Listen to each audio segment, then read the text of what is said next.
A police chopper zeroes in on Hospital 13, ready for a major operation. While down below, the entire block is swarming with cops demanding a surrender. Inside, a low-rent kidnapper holds our boy in pajamas hostage, threatening anyone who moves. But the sniper on the roof has a terrible angle, only a 10% chance for a clean shot.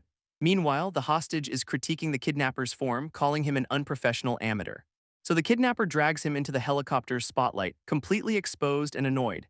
This hostage's confident smirk gives the game away, forcing the cops to switch to Plan B, and our guy starts giving his captor survival tips, which you know is not appreciated. Just then, the assault team breaches the door and smashes through the window simultaneously. Outside, the tactical unit is baffled by how the hostage somehow predicted their every move. This kidnapper, now totally cornered, peeks out the window in a full-blown panic, clutching something under his vest and wondering how they knew he had the package. Our boy, completely unbothered, just sits there and mocks the guy for being cornered, which makes the kidnapper finally threaten to just shoot his ridiculously calm hostage.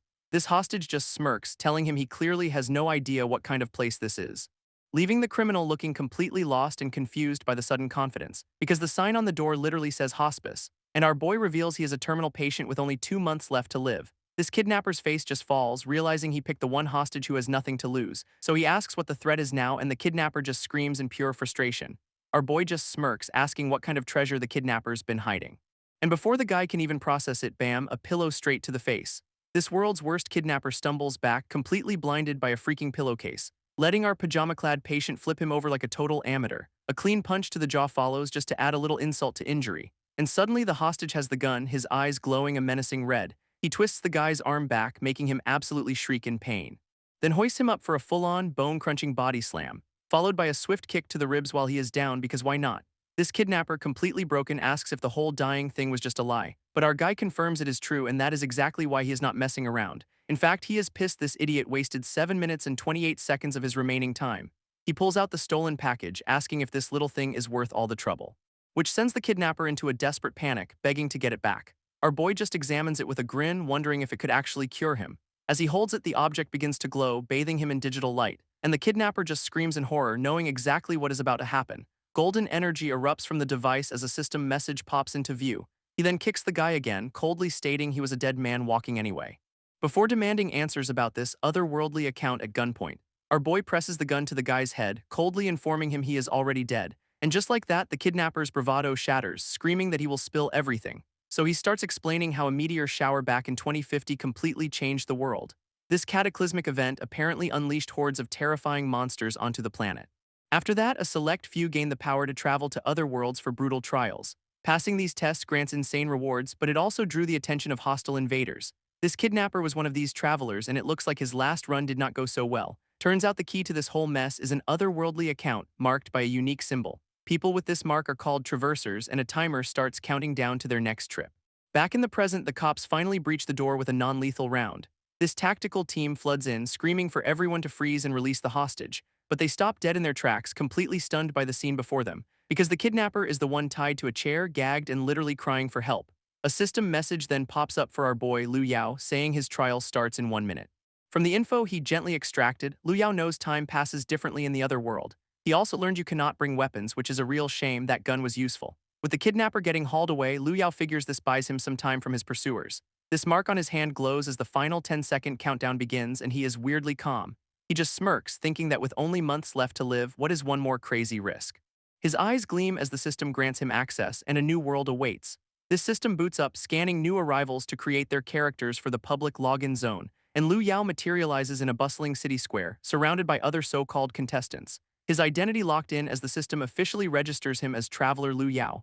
Now decked out in some fresh gear and learning, he can check his stats anytime.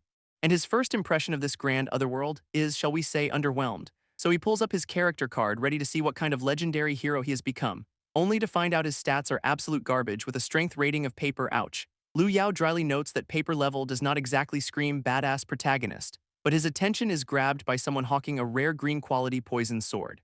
A nearby group of players scoffs, saying gear that good only drops in deadly high-risk trials. This shady hooded merchant insists it is legit, laying out his wares for all to see, giving a quick rundown of the trial tiers while explaining why high-level loot is so valuable. This guy then claims the sword is stolen goods from a top-ranked villain, a real bargain at 500 points. Immediately, a bidding war erupts as a few gullible meatheads try to outbuy each other. And the seller just smirks, absolutely thrilled that his little scam is working perfectly. Just then, a piercing alarm blares through the square, signaling a high-level threat. A system-wide alert warns everyone that an extremely dangerous person has just logged in. Suddenly, the Supreme Law Enforcement Department descends from the sky, a budget Superman and his goons. These heavily armored inquisitors are rated as strong class, so they clearly mean business. And their target is Liu Yao, who is now flagged as the #1 most wanted evil person here. Liu Yao realizes the super cops are not here for the scammer, they are looking right at him. This sends the shady merchant into a full-blown panic, grabbing his stuff and booking it. An inquisitor launches into the air like a rocket, ready to bring the hammer down on the fleeing merchant. Now the merchant is running alongside Liu Yao, asking what the hell he did to get this kind of attention.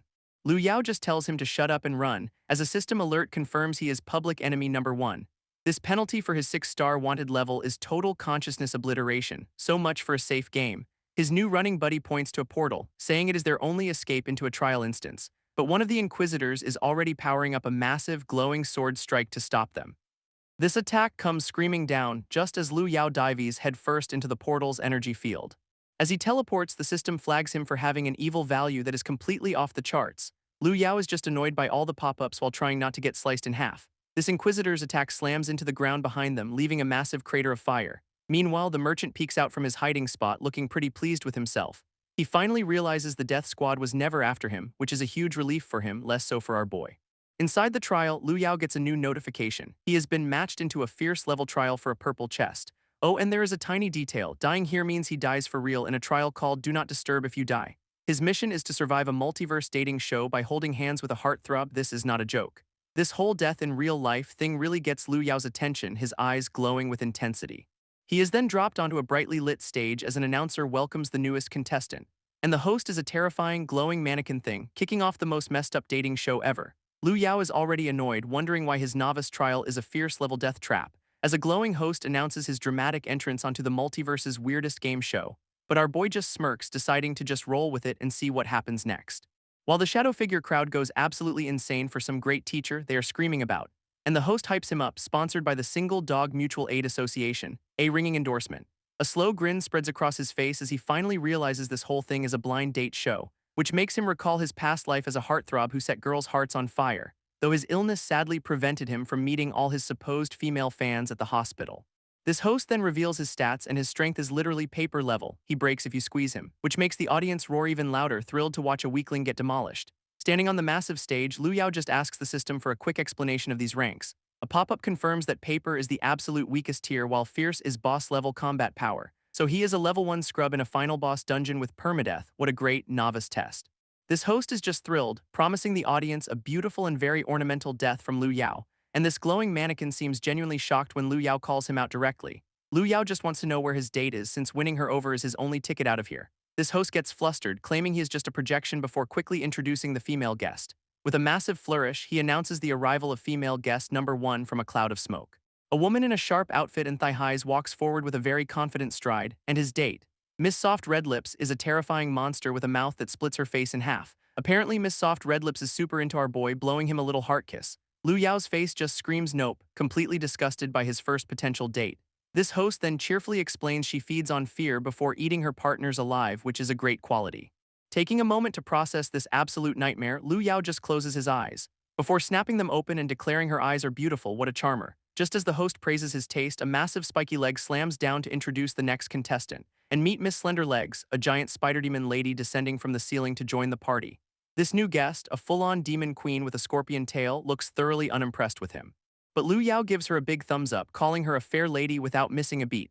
Thrilled by this progress, the host announces it is time for guest #3. Our boy is sweating bullets but tells himself he can endure this because dying humans are tough. Suddenly, a massive hand just smashes right through the digital screen for a grand entrance, and out steps Miss Busty Bum, a giant butcher lady with a skull necklace and a winning smile.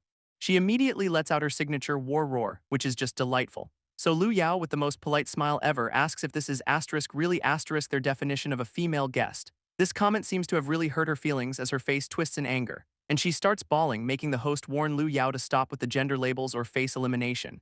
He just facepalms, finally accepting that normal human aesthetics are not on the menu here. But the host promises the last guest is a legendary beauty, one of the 7 deadly sins, Miss Sloth. Intrigued, Liu Yao's eye glows as he calls for this final, supposedly beautiful contestant to appear. This glowing host checks his watch, clearly getting impatient while waiting for the final guest. And it turns out Miss Sloth is a no-show, deciding it is less effort to just watch from home.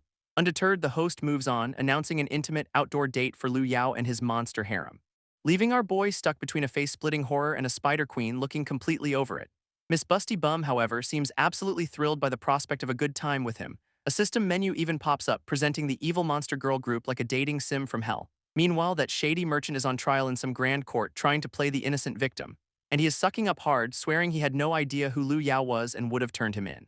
This arbitrator confirms the merchant, Jin Dali, is not actually connected to the top-ranked evil player, which makes Jin Dali breathe a huge sigh of relief, thinking he is totally off the hook now. But he is still found guilty of selling fake gear and gets slapped with a 200-point evil penalty. An inquisitor then drags him away as he screams that this has nothing to do with him. One of the guards asks the arbitrator if they should keep hunting for Lu Yao. But the judge just waves it off, saying there is no point since the guy's already in a fierce trial. Back in that trial, Lu Yao finds himself in a grim wasteland fittingly called Do Not Disturb If You Die. Elsewhere, Miss Busty Bum is taking out her frustration on a giant bear, still sobbing her eyes out, and she is absolutely livid, promising to make Lu Yao regret ever being born for his earlier comment. While crying, she complains that the game's favorability system is completely broken, a true gamer moment.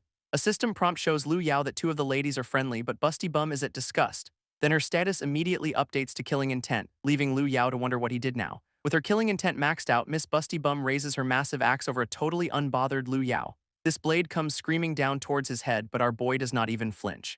And he calmly apologizes for hurting her feelings, completely ignoring the weapon about to split him in half. Incredibly, the axe freezes just inches from his skull. He literally talked it to a stop. Miss Busty Bum is completely thrown off, her rage turning to pure confusion over what he just said. Lu Yao just stands his ground, not moving a muscle while letting his words sink in. He then launches into a dramatic monologue about how her anger cut him deeper than any blade ever could. Our boy clutches his chest, lamenting that he failed to see the tender, watery heart beneath her tough exterior. The Riz is strong with this one. This completely short-circuits her brain as she stammers about tenderness, looking totally lost. Standing by a random tombstone, he praises her as a shy, generous, and sharp woman who caught his eye. She is still processing this, repeating shy, kind, as if she has never heard those words before in her life. A system prompt confirms his smooth talking worked. Her favorability just jumped to friendly, and with a few more compliments, it skyrockets to heartwarming as she literally clutches a heart to her chest. Lu Yao then picks a single flower, comparing her inner beauty to a bloom in this dark wasteland. He finishes with a smug smile, concluding that she is a truly special person and he has totally got this in the bag. Overwhelmed by the flattery, Miss Busty Bum just drops her giant axe to the ground with a thud. Lu Yao hears it and glances over, playing it cool like he did not just disarm a monster with poetry. Now she is a blushing mess, shyly calling him Brother Lu Yao with hearts in her eyes. A system alert confirms her affection has hit obsession, and he gets 500 points for unlocking a Yandir. Lu Yao starts sweating bullets, realizing his plan to survive might have just created a much bigger problem. Miss Busty Bum is completely overwhelmed, saying she has made up her mind about him. Her eyes start glowing with a terrifying intensity as this decision takes hold. Lu Yao's face drops, realizing with dawning horror what she is probably about to do. She then starts screaming at the other two monster girls to back off, much to our boy's shock. Floating in a pink love haze, she proudly announces to the entire wasteland that Lu Yao is hers. A system prompt confirms her gambit worked as the other two ladies' affection plummets to disgust. This completely ruins Lu Yao's plan since now he has zero chance of charming the others. With his name on her lips, Miss Busty Bum starts charging at him like a love-crazed freight train. She is going in for a hug, and Lu Yao knows if that lunatic gets her arms around him, he is just paced. But just before impact, a spider web shoots out and snags her by the ankle, yanking her right off her feet and sending her crashing face-first into the dirt with a thud. Dazed for a second, she looks up into a massive web, realizing who just interrupted her big moment. Now she is completely tangled up, struggling helplessly against the sticky trap. She immediately starts screaming, calling out the damned spider bitch for the attack. Miss Slenderlegs just looks down on her, mocking her for being a musclehead who cannot even keep a man. With a predatory smile, she declares she will be the one to properly train our boy. Still caught in the web, Busty Bum just screams that he is hers and no one else can touch him. This spider queen then turns to Lu Yao and asks if he'd be willing to bear her child, a totally normal question. Our boy realizes he is trapped, knowing a wrong answer here gets him killed on the spot. So he just smirks, flipping the script entirely by asking who the hell gave her permission to speak to him. Miss Slenderlegs is just completely short-circuited by his comeback, her brain buffering in real time. With a withering glare, Lu Yao calls her out, asking if her so-called love is just a contract to make babies. He lays into her, demanding to know if she has any real feelings, leaving the demon queen totally speechless. His verbal smackdown is so effective she immediately apologizes, and her affection meter flips to friendly. But then a second prompt appears for a certain lady, and Lu Yao realizes someone else is watching. On the big screen, the shadow crowd is losing their minds over this absolutely galaxy-brain strategy. Our glowing host is back on the mic, announcing Lu Yao's speech has somehow won the support of gender equality groups. Even this mannequin seems shocked, realizing our boy's words are hitting a little too close to home for the viewers. Then comes the bombshell. Miss Sloth, the legendary no-show, has actually messaged the program about him. Lu Yao tries to piece it together, wondering what this sudden interest from a deadly sin could possibly mean. Looking up, he sees Miss Soft red lips looming over him and realizes all three might be in on some trick. His eyes narrow with suspicion as he considers the possibility of a massive setup. Without warning, Miss Soft red lips lunges, her face splitting open as she tries to silence him permanently. She pulls back with a creepy smile, claiming she's just going to stay neutral in all this, and Lu Yao's response is to just slap her clean across the face, zero hesitation, maximum disrespect. This move leaves the other two monster girls completely stunned, their chibi forms just staring in disbelief. He then tells her he hates a lack of confidence, insisting her beauty is not for anyone else to judge. Miss Soft Red Lips is just frozen, touching her cheek as his bizarre compliment sinks in. Meanwhile, the host is having a full-on meltdown, completely baffled by how Lu Yao just weaponized a slap. He starts screaming at the director to run the replay, desperate to understand the master-level riz he just witnessed. This host is losing his mind over the replay, confirming Lu Yao just slapped a fierce-level being. He then gleefully predicts a spectacular death, since Miss Tenderlips is notoriously vain about her looks. But instead of rage, she is just a blushing mess, completely short-circuiting everyone's expectations. She is totally frozen in place, trying to process how this guy could possibly be so bold. Lu Yao, meanwhile, is stone cold, his heart rate flatlining with absolutely zero fear detected. Even her inner demon is confused, wondering why its heart is suddenly pounding like crazy. A system alert then pops up, his evil value has maxed out, unlocking a special source of ultimate evil skill. This new evil touch lets him bewitch evil beings, but also paints a permanent target on his back for the good guys. He immediately puts two and two together, realizing that Slap just put her completely under his spell. On the ground, Miss Tenderlips is a kneeling, blushing disaster, totally overwhelmed by this new feeling. Her eyes have literally turned into hearts as she calls him the most incredible man she has ever met. Then her face splits open into a nightmare maw as she screams about wanting to devour him. Romance is weird here. A system prompt confirms she is hit obsession, and she starts floating towards him, ready for their eternal union. Lu Yao's response is a hard no thanks, concluding that absolutely no one in this trial is sane. This sudden love confession leaves the other two monster girls completely blindsided and furious. Miss Busty Bum looks particularly enraged, seeing her man getting stolen right in front of her. She immediately jumps in to block the advance, screaming that brother Lu Yao is hers. From above, Miss Slender Legs just scoffs, letting them fight it out while claiming he will be hers eventually. Lu Yao, now wrapped in some Spider Queen tentacles, just smirks, suggesting the ladies might not get a say in this. In a shocking twist, Tender Lips and Busty Bum team up, telling the Spider Queen to back off their man. This monster girl battle royale kicks off as Tender Lips tells Busty Bum to keep her hands off their man. And from below, Lu Yao just watches, realizing three fierce-level monsters are literally fighting over him. He knows full well that whatever twisted love they have for him is definitely not the wholesome kind. His internal game logic confirms it. Choosing one girl means the other two will immediately turn on him, but letting them fight it out just leaves him facing a single, powered-up monster he cannot possibly beat. Trapped between the brawling ladies, Lu Yao sighs that he does not want to choose any of them. What a dilemma.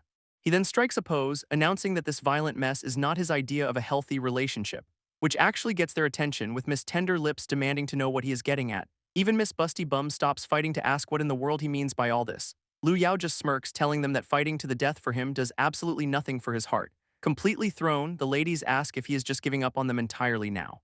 Our boy smoothly replies that he is just the type of person who prefers to take things slow. He then proposes a solution to the deadlock. They will each get a one-on-one date with him. Pointing to Busty Bum, he promises to choose his ideal partner after they have all had their turn. His strategy is simple. Do not reject anyone, just make enough promises to keep their hopes up. Taking Tender Lips' hand, he internally accepts that this whole plan could still get him killed. But he tells her he will gladly accept his fate, laying the charm on thick as hell. Her heart starts pounding like a drum, completely flustered by his bold acceptance. With a determined look, she promises that she will be the one to prove her worth to him, which apparently means being the best person to kill him. Romance is just a different language here. Meanwhile, a random flesh goblin pops up in the graveyard with 50 minutes left on the program clock. And it immediately locks onto Lu Yao, its eye glowing with some serious hostile intent. Our boy, completely unbothered, just gives the thing a casual backhand to the dome. This little monster gets absolutely furious, screaming that a weak human is courting death. With a roar, it lunges forward, its mouth glowing green and ready to take a bite out of him. But instead of attacking, it just grabs his arm and starts simping for Miss Tender Lips. What a fanboy. Sedyandir immediately appears, her eyes glowing red as she demands to know why it is touching her property. This poor ghoul starts sweating bullets, trying to explain itself to the fierce-level monster about to erase it. She is not interested in excuses and just jams her finger straight into its eyeball. That sends the little guy flying, spitting out its own teeth as it crashes to the ground. Miss Tender Lips then calmly offers the freshly plucked eyeball to Lu Yao as a romantic gesture. A system prompt confirms he has acquired a ghoul's eye, a precious blue quality material. Hey, free loot is free loot. Lu Yao accepts the eyeball and immediately asks when they are getting married because his game has no breaks. He then pulls her close, telling her to look at him because he has something very important to say. His eyes start glowing as he activates a new skill, words of suggestion, to mess with her head. She confesses his intense gaze makes her unsure of how to kill him later, which is her version of a compliment. Our boy just analyzes this, correctly identifying her murderous impulse as a strong instinctive desire. He then lays it on thick, saying he'd love to die by her hand, but the evil TV show will not allow it. This completely confuses her, and she asks him what he could possibly mean by that. Lu Yao spins a tale about how the show is using her for hype and trying to deny her true happiness, and he is her only hope. His words of suggestion skill lands perfectly, and she totally buys his story. Putting on an Oscar-worthy performance, Lu Yao pretends to be terrified of some unseen monster. This newly brainwashed girlfriend immediately leaps off to defend her man's honor. With 28 minutes left, our boy decides it is time to find the next lady on his list. Out in the spooky graveyard, a hulking shadowy beast with glowing eyes emerges, which then splits open to reveal Miss Tender Lips because of course it does. Still under the spell, she is just fantasizing about the best way to eat him later, so romantic. But then a system prompt announces the bewitched state has ended, snapping her out of it. She is totally confused and her affection immediately plummets straight to killing intent. Lu Yao, ever the cool customer, just notes that his mind control has worn off. Finding Miss Slender Legs, he casually places a hand on her, asking what is wrong. She is immediately suspicious, asking if he just drugged her because she felt a weird flicker of affection. Our boy just plays it off, saying he was thinking about her earlier proposal. Wrapping him in her spider legs, she warns him that picking the other two is a death sentence. Her offer is way more reasonable, though, just be her personal baby factory for all eternity. She gives him an ultimatum, but Lu Yao calmly agrees her logic is sound before making a counter. Intrigued by his gall, the Spider Queen asks him to speak his mind. He lays down his one condition. If he is gonna be her baby daddy, she has to guarantee his safety. Without a second thought, she agrees, calling it her responsibility to protect him. Lu Yao then spins another tale, claiming the evil TV show is the real enemy trying to keep them apart. Lu Yao activates his words of suggestion, trying to turn the Spider Queen against the TV show. This skill triggers, but from afar, Miss Tender Lips snaps out of her trance, screaming his name in fury. Miss Slender Legs sees the enraged Yandir charging over and immediately blames herself for the mess. Our boy just facepalms, realizing that rejecting a homicidal monster girl usually ends with her coming to kill you. And right on cue, Miss Tender Lips dives in from above, her eyes glowing with pure, unadulterated rage. But she is suddenly smacked out of the sky by an unseen force, getting absolutely clotheslined mid-lunge. Hitting the ground hard, she recovers in a feral crouch, looking more beast than woman at this point. She glares up, her fury now focused entirely on the Spider Queen who just interrupted her revenge. With eyes burning red, her killing intent is so palpable it is practically steaming off her. Miss Slender Legs stands protectively over Lu Yao, telling the other monster to scram and leave her property alone. Wrapped in spider legs, Lu Yao just sighs, telling Tender Lips not to worry about him anymore. What a troll.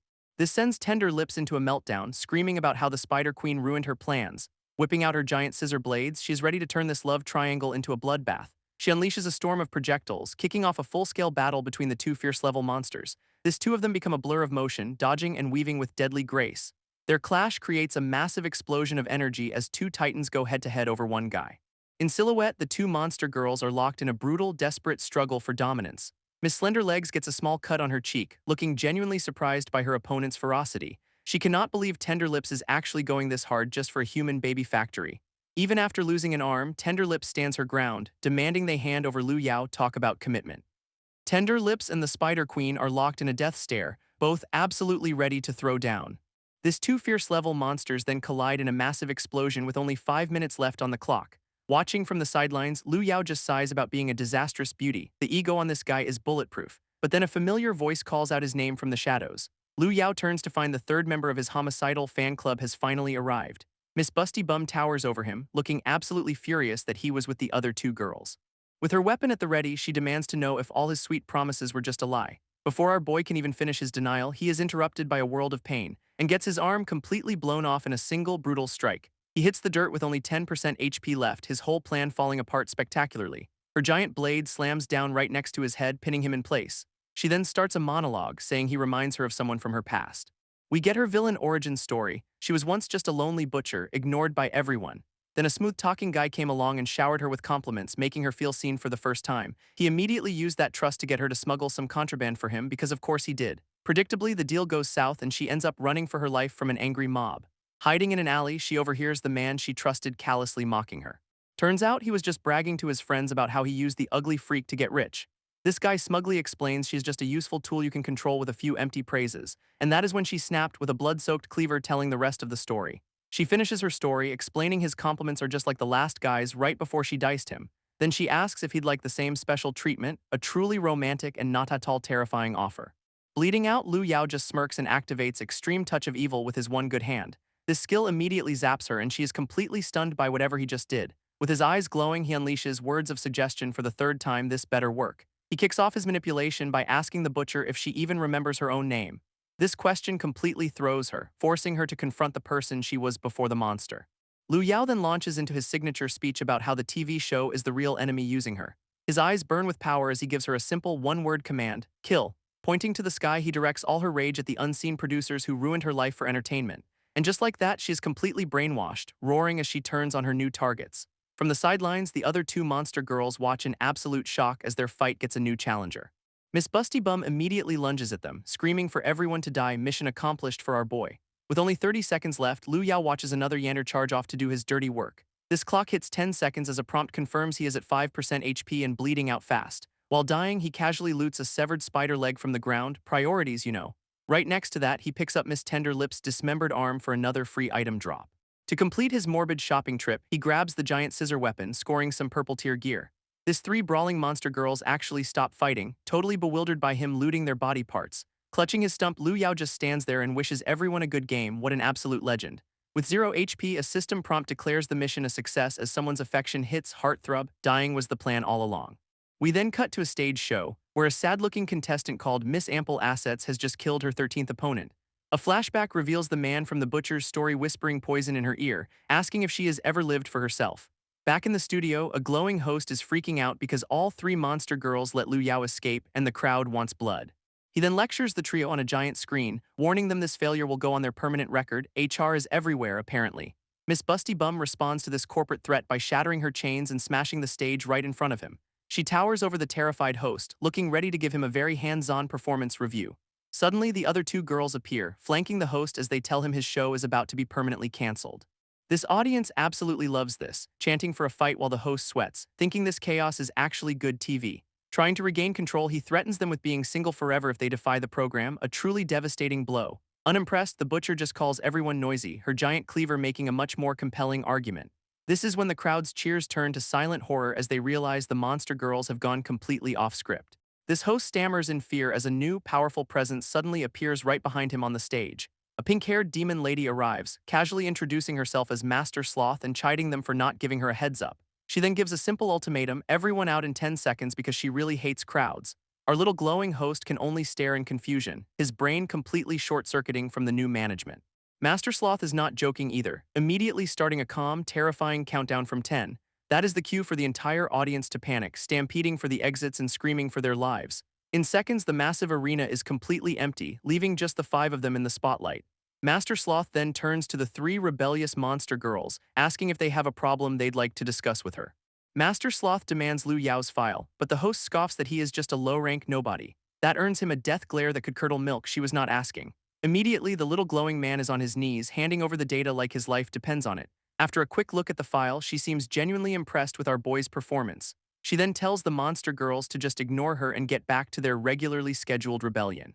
With a puff of smoke, the new boss just up and vanishes from the stage entirely. From the side, a creepy ghost girl notes that the big shot is actually interested in Lu Yao. Meanwhile, the butcher queen brings her giant cleaver down, narrowly missing the host's head. He absolutely panics, screaming at her for daring to defy the TV show's sacred authority. Unfazed, she just roars that absolutely no one is going to stop her rampage today. We then cut to the extreme evil city, where some other poor soul is having a very bad day.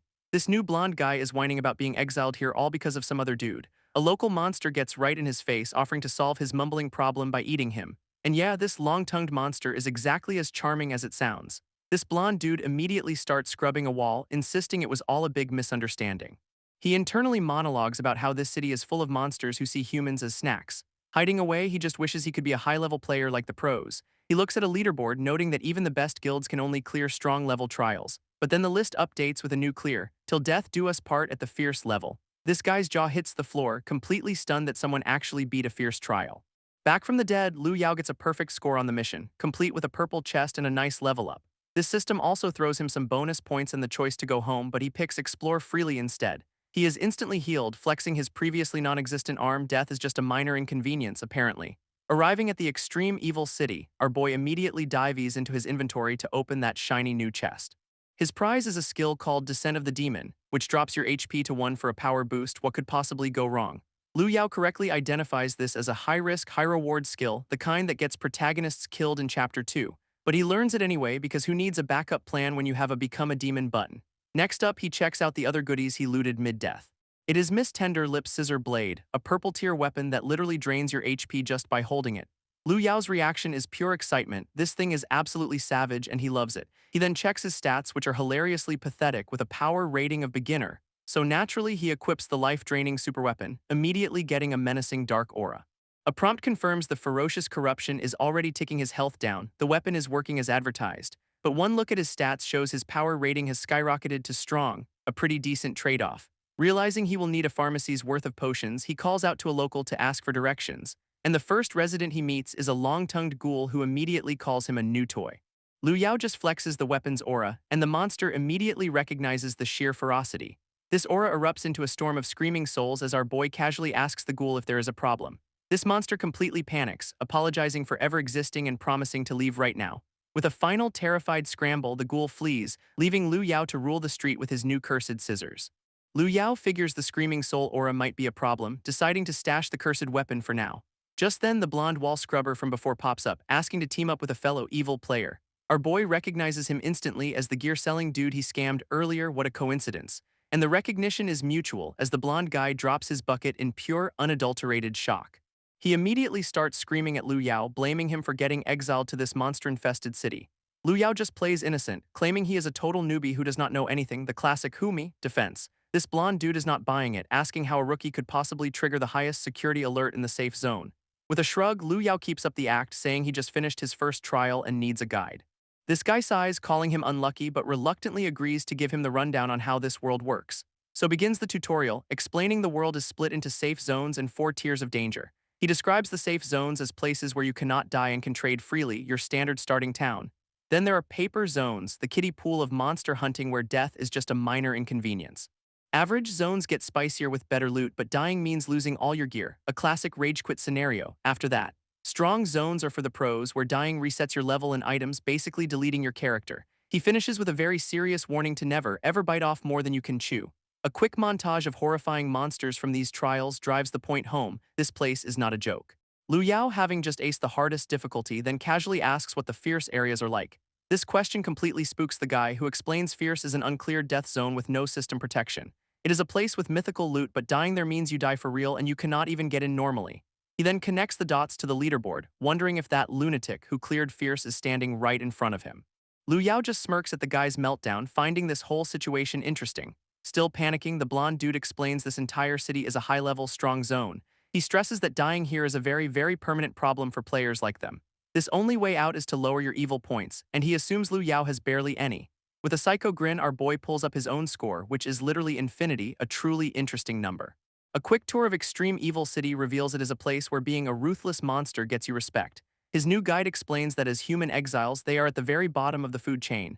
Right on cue, a mummy monster tries to invite some poor soul into his shop. This guy's refusal is met with a giant claw straight through the chest, so much for window shopping. After ripping him in half, the mummy insists he still needs to come in and buy something. This blonde guy gives Liu Yao a final serious warning to lay low and not attract any attention. But when he turns around to continue, our boy has already vanished into thin air. Liu Yao, ignoring every piece of advice, has found exactly what he was looking for: a supermarket. From the sidelines, his guide is having a full-blown panic attack, thinking the kid is insane. He desperately tries to warn him that walking up to a monster den is a death sentence. But Liu Yao just strolls right in, leaving the blonde guy to call this next level suicidal. Inside the dark shop, our boy looks around, completely unbothered by the creepy ambience. A goblin-like shopkeeper greets him, his friendly tone vanishing the second he spots a human. Without missing a beat, Liu Yao just asks to buy some healing potions for his cursed weapon. This goblin flashes a predatory smile, offering a special price of 500 points a pop. What a bargain. Liu Yao points out the potions are clearly labeled as 50 points each, not 500. Our boy calls him out on the ridiculous markup since the price tag is right there. With a greasy smile, the goblin explains his special policy: humans pay 10 times the price. He then smugly informs Liu Yao that now that he is inside, it is too late to just walk away. But Liu Yao just gives him a terrifying grin, asking whoever said he was planning to leave. This shopkeeper's brain stalls for a second, completely baffled by this human's lack of fear. Before he can finish, Liu Yao shoves the cursed scissor blade right through his chest. That is when the goblin finally recognizes the weapon's ferocity aura, a little too late. His body gets sliced clean in two, the top half just floating there in pure denial. Unbothered, Liu Yao takes a calm step forward to continue this negotiation. Behind him, the weapon's full power erupts into a giant, screaming purple skull. This now reassembled goblin scrambles into a corner, begging him to stay away. In a last-ditch effort, he tries pulling the I know the manager card, threatening him with the city lord. Liu Yao just turns that right back on him, asking if the city lord approved his little price-gouging scam. And the goblin is completely speechless, checkmated by a simple, logical question. As the blades press closer to his throat, all he can do is scream his lungs out. With a smug look, Liu Yao proposes a new, much better deal, a 90% store-wide discount. Through tears of pure terror, the shopkeeper agrees that yes, 90% off sounds absolutely fantastic. After his successful shopping spree, Liu Yao strolls out in a cool new cloak, mission accomplished. Our boy just smirks, telling himself it was all just self-defense, a perfectly reasonable transaction. He checks his inventory, having scored 40 potions for just 200 points, a five-finger discount if I have ever seen one. Liu Yao also snagged a slick new cloak that hides his evil aura, a steal at 90% off. With a grin, our boy decides he is really starting to like this lawless hellscape. We then cut to the real world under a quiet, starry night sky. Inside a convenience store, a seriously jacked bald guy is doing some late-night shopping. He pauses for a moment, contemplating the most important of choices, which chocolate bar to buy. As his hand reaches out for his prize, a decision has clearly been made. A glowing symbol flares on his hand, marking him as another player in this game. While walking home, a system message pops up with some interesting news for him. He mentally replies that he is done with the elders and just wants to be with his daughter. But the system interrupts, informing him that someone just cleared a fierce-level trial. This guy Meng Xiaohua is a pro who cleared a strong trial himself, and now he knows about Liu Yao. Back in the city, the blonde guide is having a full-blown meltdown in an alleyway. He then spots Liu Yao's new gear, grabbing the cloak and freaking out over its 8,000-point value. Our boy just smiles, claiming the shopkeeper was a nice guy who gave him a generous discount.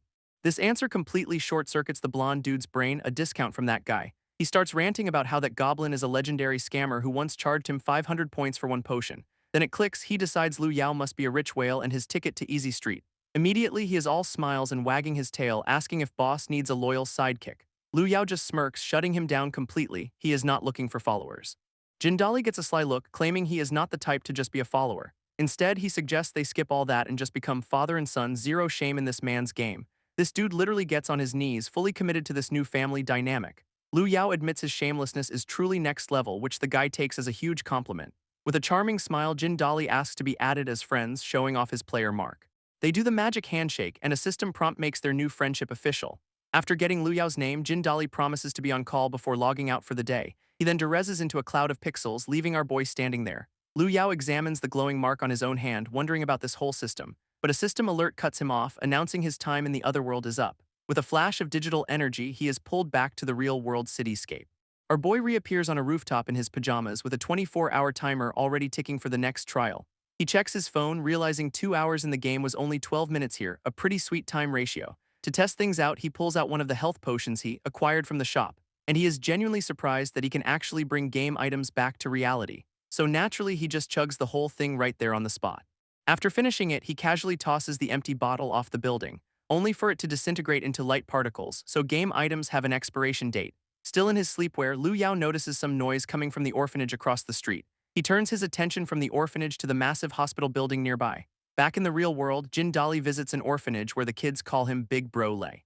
With a huge grin, he tells them he is not rich yet but has a promising new lid. One of the little ones just looks up at him, innocently asking what he means. So Jindali proudly announces he has found himself a new dad who is totally loaded. He means Liu Yao. This other kids are unimpressed, remembering his last sugar mom scheme that cost him money. He gets all defensive, insisting he needs these big backers to provide for all of them. But then a thought strikes him, his new benefactor looks strangely familiar. Meanwhile, Liu Yao is taking a late-night stroll around the hospital in his pajamas. Two nurses spot him for skipping his checkup, but he casually says his illness is incurable anyway. He coolly dismisses them, saying he will head back to his ward on his own. Watching him leave, the nurses lament how a guy with such a positive vibe could have such a strange illness. Turns out he is in the palliative care unit, hoping those game potions might actually do something. As he opens his door, he mutters that his hallucinations are starting to feel way too real. He peeks into his room, ready for whatever his mind has decided to throw at him today, and there is a white-haired woman lounging on his bed, casually welcoming him home. This image flashes and blurs, hinting that this vision is not exactly stable. Liu Yao just stares back with a deadpan expression. Apparently this is a regular occurrence. His hallucination is now a demon girl playing a handheld game because why not? He simply closes the door, calmly concluding his symptoms are just getting worse. Alone in his room, Lu Yao places his hands on a drawer, his face set with determination. He pops some pills, trying to keep his very, very weird illness in check. Lu Yao then turns to his bed, calling the demon girl lounging there his most absurd hallucination yet. He even roasts her gaming skills, pointing out she cannot even clear the first stage. And the game over screen proves him right, she is absolutely terrible at this. Our horned hallucination is clearly not taking the criticism well. Lu Yao just facepalms, completely done with this level of second-hand embarrassment. With a dark look, he gives her exactly 1 minute to disappear from his sight. But she just shoves the game console in his face, basically telling him to put up or shut up. This demon girl then stands up, challenging him to try it himself if he is so good. She leans in close, taunting him by asking if she feels real to him. Lu Yao is stunned to find he can actually touch her, wondering what stage of his illness this is. Meanwhile, she is wondering how the source of extreme evil could be such a perverted idiot. Our boy just gets a psycho grin, noting her horns feel real enough to saw off. At that exact moment, the lights in the hospital begin to flicker and die. This entire hallway is suddenly plunged into an eerie, unsettling darkness. Nearby, two nurses are completely baffled by the sudden power outage. Lu Yao gets into a fighting stance, threatening to take her out if she does not act normal. In response, she floats into the air with a weaponized pillow, ready for a demonic slumber party beatdown. But Lu Yao immediately drops to his knees, begging her to spare his precious game console. With a sly grin, he asks if he can at least get a chance to clear the stage in one life. A loud bang echoes as the door slams shut, cutting off the outside world. Immediately, a nurse is knocking, checking to see if he is okay after the power outage. Lu Yao just yells that he is naked, an excuse she somehow buys without a second thought. Back in the room, the game console flashes a victory screen. He actually beat the stage for her. His horned hallucination smugly explains this is her human world form, casually threatening the game's dev. Lu Yao just roasts her design, saying at least it is an upgrade from her laughable look in Elden Ring. He then lectures her on horror tropes, pointing out that people expect monsters, not waifus. With a calm smile, our boy addresses her as Miss Sloth, apparently his fourth uninvited guest. She is impressed by his nerve, revealing he is the first in years to survive awakening the source of extreme evil. This news finally cracks his composure as he asks what happened to everyone else before him. Sloth just yawns, explaining his evil value threw him into a solo death trap trial he was not supposed to clear. She then gives him a simple warning before opening a portal: do not go into trials alone unless he is ready. Lu Yao scrambles for answers, desperately asking if this is all connected to his terminal illness. Waving him off, she says she is a special case and cannot stay long because of other powerful beings nearby. Her parting advice is basically get stronger and try not to die if he wants to learn more. With a wry grin, Lu Yao accepts that he is pretty much stuck on this insane ride now. He then notices she left her game console behind, wondering if it was a deliberate gift. A system pop-up reveals it is a one-time summon item, also roasting her for being a terrible gamer. Suddenly, a new prompt appears looking like an employee handbook for the Yellow Springs Express. His next trial is confirmed, a strong-level multiplayer match where death means a total character reset. This system helpfully puts Lu Yao in anonymous mode for his first multiplayer rodeo. His mission is simple: grab an employee handbook and get to the plaza before a bell rings. And there is the book itself, the Yellow Springs Express Employee Handbook, which sounds like a thrilling read. Lu Yao pushes open the doors to the lobby, immediately realizing this is going to be a packed house. This waiting room is absolutely swarming with other players, all looking geared up and ready for a fight. A whole bunch of tough-looking dudes are sizing each other up, just a real festival of testosterone in here. With a heavy thud, the doors slam shut behind him. Guess there's no backing out now. Our boy tries to navigate the crowd, politely asking these beefcakes to make a little room. Nearby, a couple of low-level players are already panicking, hoping a pro will carry them through this mess. Suddenly, a new challenger makes a grand entrance by kicking the door open and yelling at the rookies. This guy, Jiang Kun, is a level 10 player with a fancy title and an outfit that just screams, "Look at me."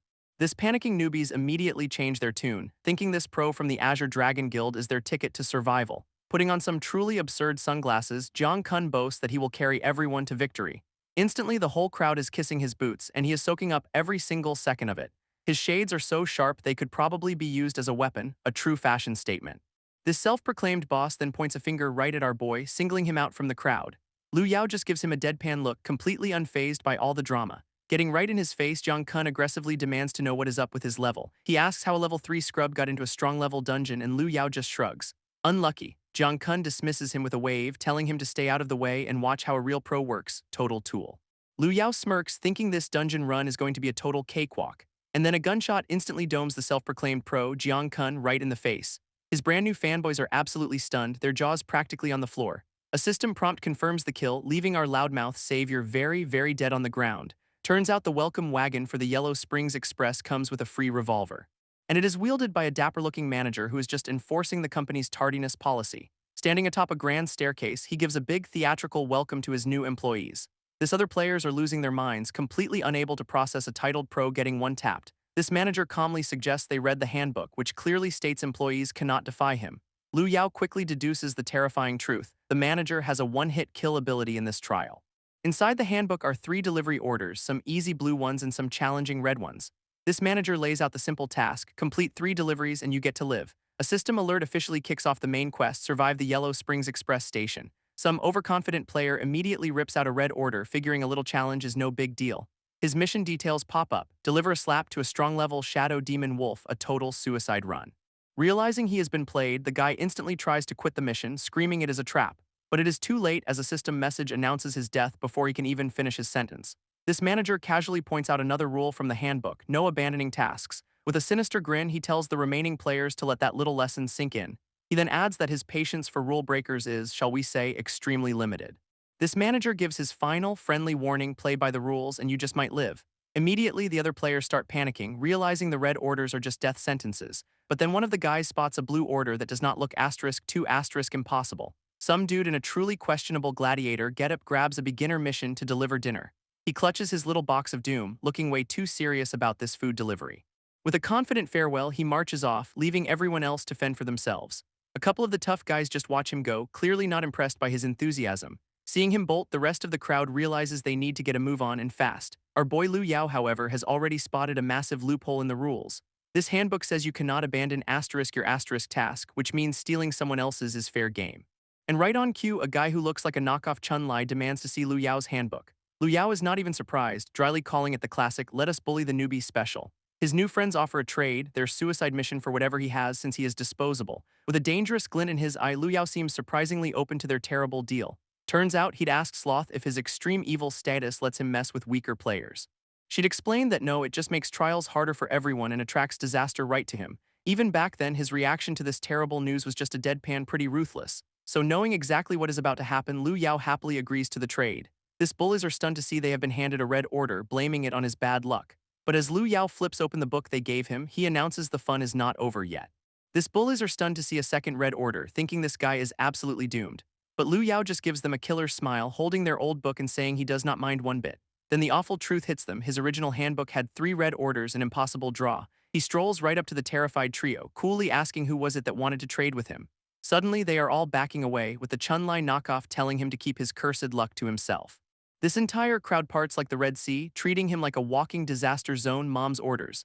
Our boy just smirks at being avoided, totally unfazed by his newfound pariah status. At the top of the stairs, the manager slowly cocks his revolver, ready for some housekeeping. He remarks it is a first seeing 3 red orders, calling it a shame they went to such a weak player. Liu Yao walks right up to the boss, asking if he can get a question for providing so much entertainment. Intrigued, the manager agrees to answer one question as a reward for the amusing show. He grips his gun, making it perfectly clear that 1 is a very hard limit.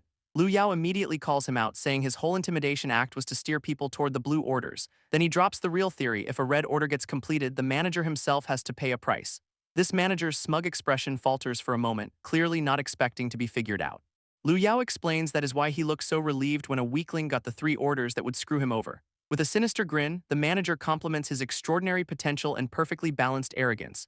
He confirms that bigger risks mean bigger rewards if you survive, before asking if there is anything else. Liu Yao smartly declines, saying he'd rather not test the one-hit kill policy on his own head. With a final knowing look, he reminds the manager he only promised 1 question and he is not done talking.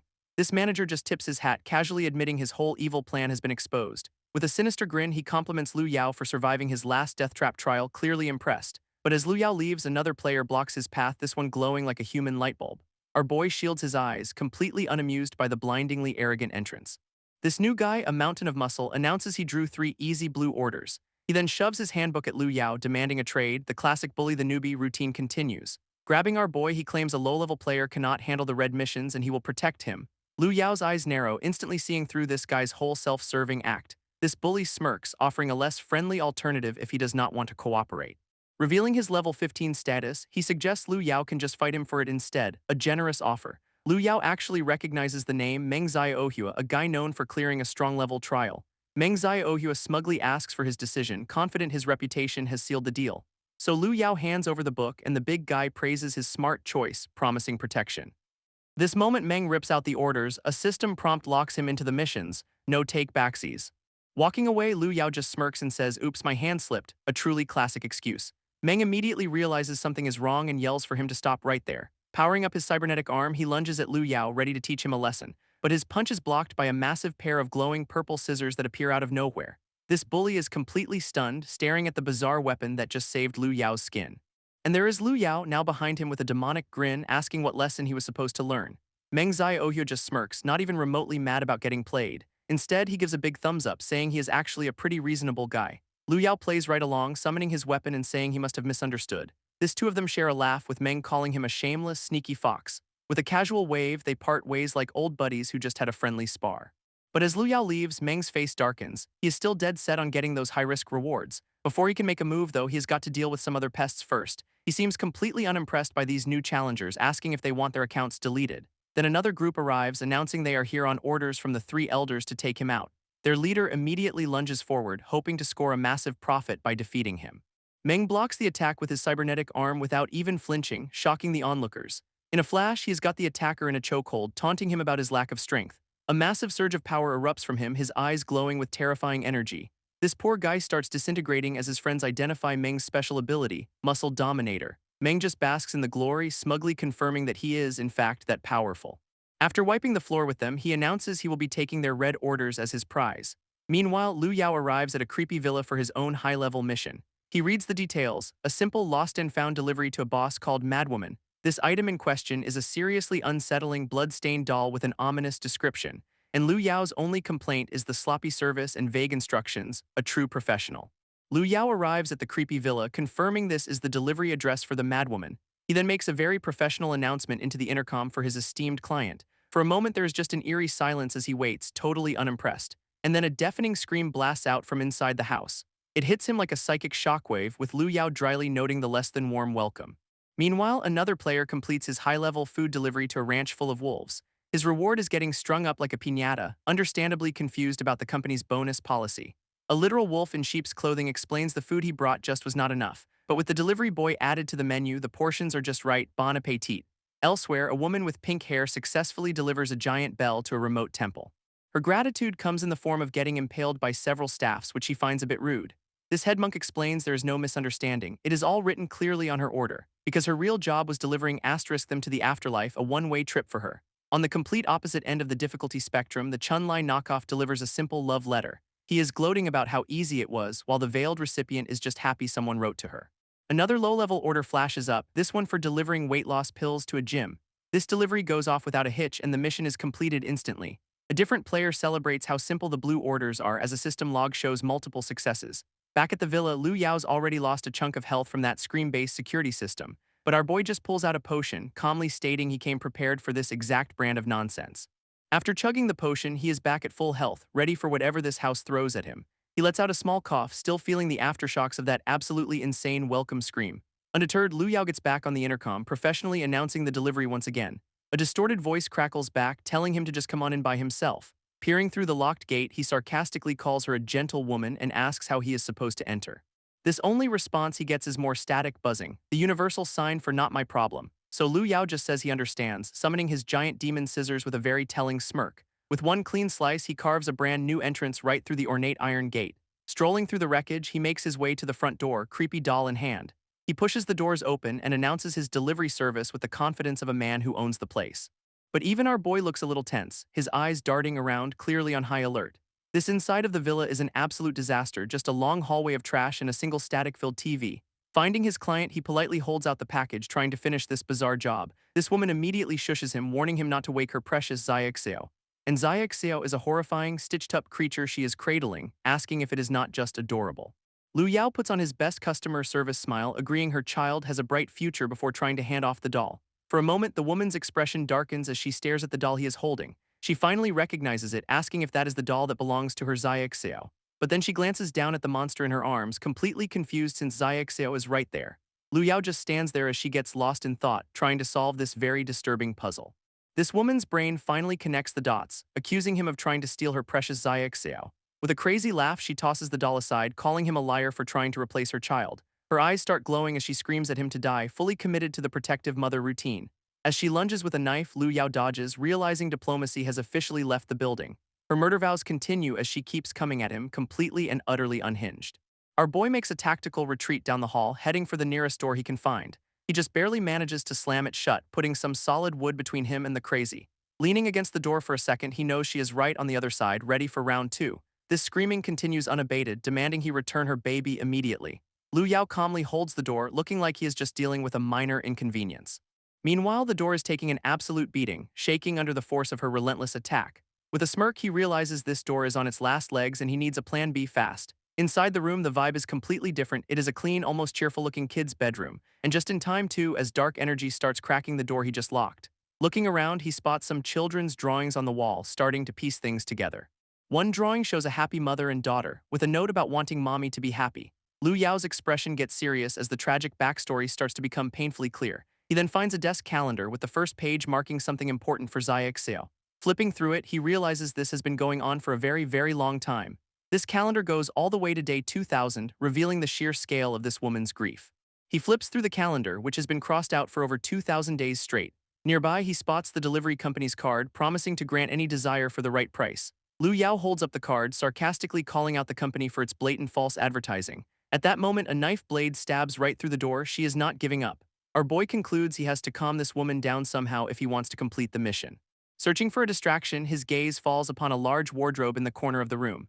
A truly unhinged plan forms as he opens the doors, announcing he has a bold idea. Just as the madwoman finally punches a hole clean through the door with her bare fist, she peers through the splintered wood, still screaming for him to give back her child. Her rage suddenly quiets, her eyes closing as if she has finally heard something familiar. And out steps Lu Yao in a frilly pink dress, calling out mommy, a new low in customer service. This woman is completely stunned, asking if he is really Xiaoxiao, all grown up now. Overcome with emotion, she drops the knife and pulls him into a tearful, desperate hug. But Lu Yao's smile is pure malice as he whispers, "No, mommy," revealing the golden card. He grabs her hand, turning the knife back on her while asking about their supposed agreement. Forcing the blade into her, he asks why she did not protect him, triggering a horrific memory. This scene flashes back to the real Xiaoxiao, a little girl playing innocently in a field. While she is drawing, a shadowy figure in a hat approaches her from behind. This girl looks up with a bright, trusting smile, asking the stranger what they want. Her eyes widen in pure terror before the scene cuts to her blood-stained doll alone in the grass. This memory flashes back to a happier time, with the mother sweetly calling for Xiaoxiao to come eat. Back in the present, Lu Yao's words of suggestion skill activates, forcing her to relive the trauma. Her mind rewinds further to the day she first found the Yellow Spring Express delivery service. A smarmy man in a top hat explains their motto: they do not just fulfill desires, they create them. Desperate, she shows him a photo of her daughter, begging to know if he has seen her. His simple confirmation that he has sends a jolt of pure, undiluted hope through the grieving mother. She immediately grabs his arm, pleading with him to tell her everything he knows.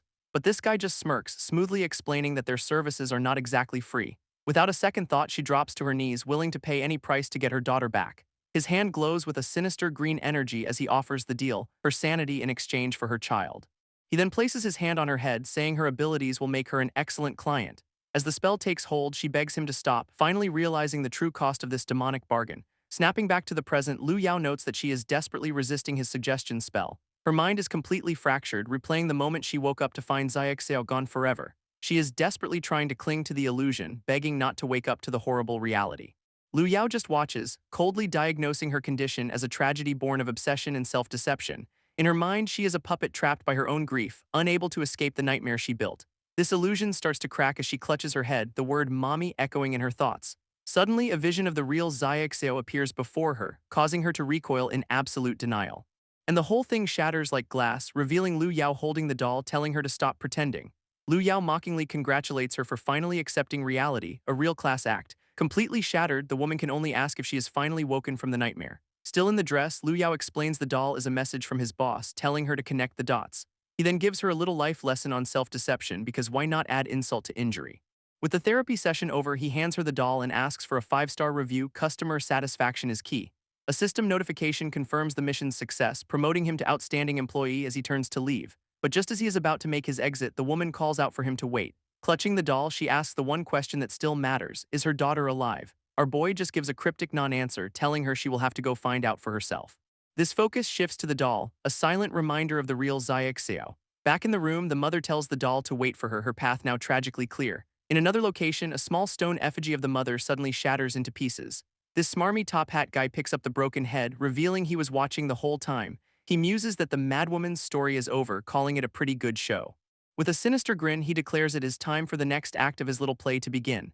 Turning towards a door, he creepily asks Xiaoxiao if she agrees, and from behind the closed doors, a child's terrified crying echoes out. Meanwhile, at a fitness center, a new customer vows to use his weight loss medicine to control his appetite. He opens the box to find not pills, but a feast of fried chicken and burgers, his resolve instantly crumbling. This poor guy is just drenched in sweat, fighting a losing battle against the overwhelming, magically induced hunger. This hunger curse kicks in hard, his mind now completely consumed by the need for food. He tries to fight it, clutching himself as the overwhelming craving becomes pure agony. But his willpower completely shatters, leaving him standing there like a mindless, hungry zombie. With glowing red eyes and a guttural roar, he fully transforms into a creature of pure instinct. His crazed vision locks onto a new target, smelling food where there is only another person. That poor delivery guy makes a run for it, screaming for the monster to stay away. Now a hunger walker, the beast chases him down, ready to make this guy his next meal. Meanwhile, in a totally different nightmare, a dude in a Chun-Li outfit asks what the problem is. He is being interrogated by a jade-faced bride, a high-level boss with zero patience. She holds up a very insulting note, demanding to know which of her lackeys wrote the love letter. Our Chun-Li wannabe is so terrified he is literally beside himself, swearing it was not him. Unimpressed, she crumples the paper, having decided he is completely useless to her, and the sentence is carried out instantly with a scream and a freshly severed hand. System alerts pop up, confirming a negative review and the deaths of several more employees. Elsewhere, a bald guy with a cyberarm runs through the woods, grumbling about difficult jobs. He gripes that the only way to advance is through high-level orders, but he only got one. His mission is to deliver a love letter to the King of the Abyss, a truly brilliant career move. Suddenly, a rustle in the undergrowth makes him freeze in his tracks. He drops into a defensive stance, immediately suspecting a monster ambush. Peering into the darkness, he prepares to face whatever horrors this trial has waiting for him. Out in the woods, Lu Yao finally gets out of that dress, complaining it was a little tight. His little striptease is immediately interrupted by the cyberarm guy who is absolutely losing his mind. Our boy just turns, completely unfazed by having an audience for his post-mission wardrobe change. He even gives a friendly wave, admitting he has been caught with zero shame whatsoever. But the bald dude spots the outstanding employee mark, realizing Lu Yao somehow cleared a red order. Lu Yao casually explains he won a cross-dressing contest, which is a new one for the company handbook. He then offers the guy the dress, who wisely turns down the cursed artifact. Internally, the guy is convinced this shameless weirdo must be the one who cleared the fierce trial. Seeing an opportunity, he suggests they team up to tackle the remaining high-level orders together. He explains that when monsters leave bad reviews, they start hunting employees, so cooperation is key. To prove he is serious, the cyberarm guy hands over his own mission details as a sign of trust. Lu Yao takes the red card and his new partner asks if there is a problem. Turns out his delivery is also for the high-level boss, the King of the Abyss. They both have the same recipient, and Lu Yao notes this king must be a real romantic. Just as they are about to make a plan, a sound from the woods cuts them off, and it is the hunger walker from before, roaring about smelling some fresh food nearby. This cyberarm guy tells Lu Yao to run while he holds the monster off, a classic hero move. He turns back only to find Lu Yao just standing there, not moving an inch. Our boy pulls on a cloak, suggesting they should try to work with the monster to avoid damage. Meanwhile, the bald guy is thinking this monster is so tough he will need a special move just to survive. This cyberarm guy decides he cannot reveal his trump card while this weirdo is still watching. He tries to get Lu Yao to leave, insisting he has a secret plan to deal with the monster alone. But Lu Yao just says he is ready to go, completely ignoring the very obvious hint to scram. Just then, the hunger walker lets out a roar, having finally sniffed out the scent of fresh meat. It peeks from behind a tree, drooling and demanding they stop hiding so it can eat them. Suddenly, a much scarier, scissor-wielding shadow appears, claiming them as its asterisk new prey. This hooded nightmare's glowing red eyes scan the area, sensing another presence nearby, and it immediately assumes someone is trying to steal its kill because sharing is not in the monster handbook. This hunger walker is now absolutely terrified, insisting it was just passing by, a total misunderstanding. Scissorface is not buying it for a second, looming over the creature as it begs to be let go. With that, the former predator makes a mad dash for the hills, running for its life. Turns out Lu Yao's evil spirit cloak makes him undetectable, scaring off the monster without a fight. He then tells his partner on the ground that the coast is clear, like he just shooed away a stray cat. Lu Yao follows up by suggesting they add each other as friends, a very modern solution to a monster problem. After helping the guy up, our boy immediately asks for healing items, ever the opportunist. Walking together, the cyberarm guy explains that bad reviews in this trial make the monsters hunt you down. He recounts a past failure where his whole team got wiped out by enraged monsters after taking easy jobs. Lu Yao connects the dots. High-difficulty red orders must be the only real way to clear this trial. His new partner is totally on board, flexing his cyberarm, ready for some high-stakes deliveries. Meanwhile, another team of employees runs for their lives, screaming that they completed their order but are still being hunted. This other team of employees is getting chased by a giant centipede, screaming that it appeared right after their delivery. His terrified teammate asks if maybe, just maybe, it had something to do with what they delivered. And it is revealed they delivered pesticide to a giant bug, customer service at its absolute finest. Suddenly, they spot someone else up ahead, seeing a golden opportunity. This lead genius immediately decides to lure the monster to the stranger, a plan with zero flaws. But the person they spotted is the cyberarm guy, and he is sprinting right towards them. He promptly grabs the coward and uses him as a human shield, a beautiful no-you moment. Looking back, he sees something way worse than a bug, Liu Yao's terrifying shadow form. And now he is the one running for his life from our boy's scissor-wielding persona. Even the giant centipede is frozen in absolute terror, watching this new horror unfold. This bug decides nope and immediately dives into a bush to hide from the madness. Meanwhile, Liu Yao is just having the time of his life, cackling as he chases his new partner through the forest. In that same bush, the cowardly delivery guys are also hiding, right next to the monster they just fled from. And the bug slowly turns, realizing it has some very awkward company, which sends the coward screaming and running from the bug all over again, having learned absolutely nothing. Catching his breath, the cyberarm guy asks Liu Yao if his scream is just naturally that intimidating to monsters. But it is actually his ferocious corruption skill, currently sitting at a cool 25% power. This guy wonders if Liu Yao is even human, while our boy just thinks it is his handsome charm making people run. Elsewhere, a different employee completes a high-level order, delivering a massive blood-stained temple bell. A woman's hand touches it, noting the heavy price of clearing these top-tier missions. A pink-haired woman muses that only high-level orders lead to promotion, meaning her old approach was all wrong. Walking away from the bodies and the bell, she gets a new mission, wondering if it is from the three elders. Two guys watching from below are completely blown away, realizing she is a top-tier player. She lands in front of them, coolly dismissing their praise and asking what commission they have brought her. A girl with red pigtails grins, offering a blue-tier item to assassinate someone named Mengzai Ohua. This assassin adjusts her shades, surprised the elders are paying so well and wondering what the target did. But one of the guys steps forward, announcing there is an even more generous offer available. Now she is intrigued, putting a hand on her hip and telling him to spill the details. This other job is to find the guy who cleared the fierce level trial, our boy Liu Yao, for double the reward. She turns it down flat, saying she is a killer, not a pie, and she will take the first job with payment up front. This pigtail girl gets a sly look, asking if she will go easy on Mengzai Ohua since they have a history. A flashback reveals she and the cyberarm guy were once teammates, and she admits they were on good terms. In fact, he saved her life back then, so she owes him a life debt, making this whole situation very awkward. As a trade request pops up, she tells the girl to relay a message to her guild master. If they want her to kill a friend who saved her life, they are gonna have to pay a lot more. Meanwhile, Liu Yao and his new partner, Mengzai Ohua, arrive in a dark, creepy forest. This cyberarm guy admits he has no clue what this king of the abyss is supposed to look like. As they step over a field of bones, a deep voice suddenly calls out, identifying them as humans. They both freeze in place, trying to pinpoint where the ominous voice is coming from, and a giant toothy maw roars from the shadows, demanding to know why they have entered its king's territory. From the shadows, a creepy little gremlin with a glowing green grin perches in a tree. Liu Yao looks up, a flicker of recognition in his eyes as if he has seen this thing before. In a blur of motion, the creature leaps from the branches, diving straight for them. It smashes into the ground with a huge impact, kicking up a cloud of dust and fury. And this is the king of the abyss, a bandaged-up goblin who really hates humans.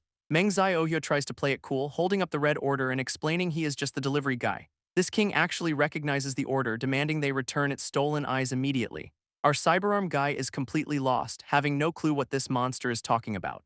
It then recounts a tragic tale of a terrifying human who stole its eyes mid-feast, and that silhouette is looking real familiar. Apparently, the thief had a fierce-level bodyguard, so the poor king was too scared to get revenge.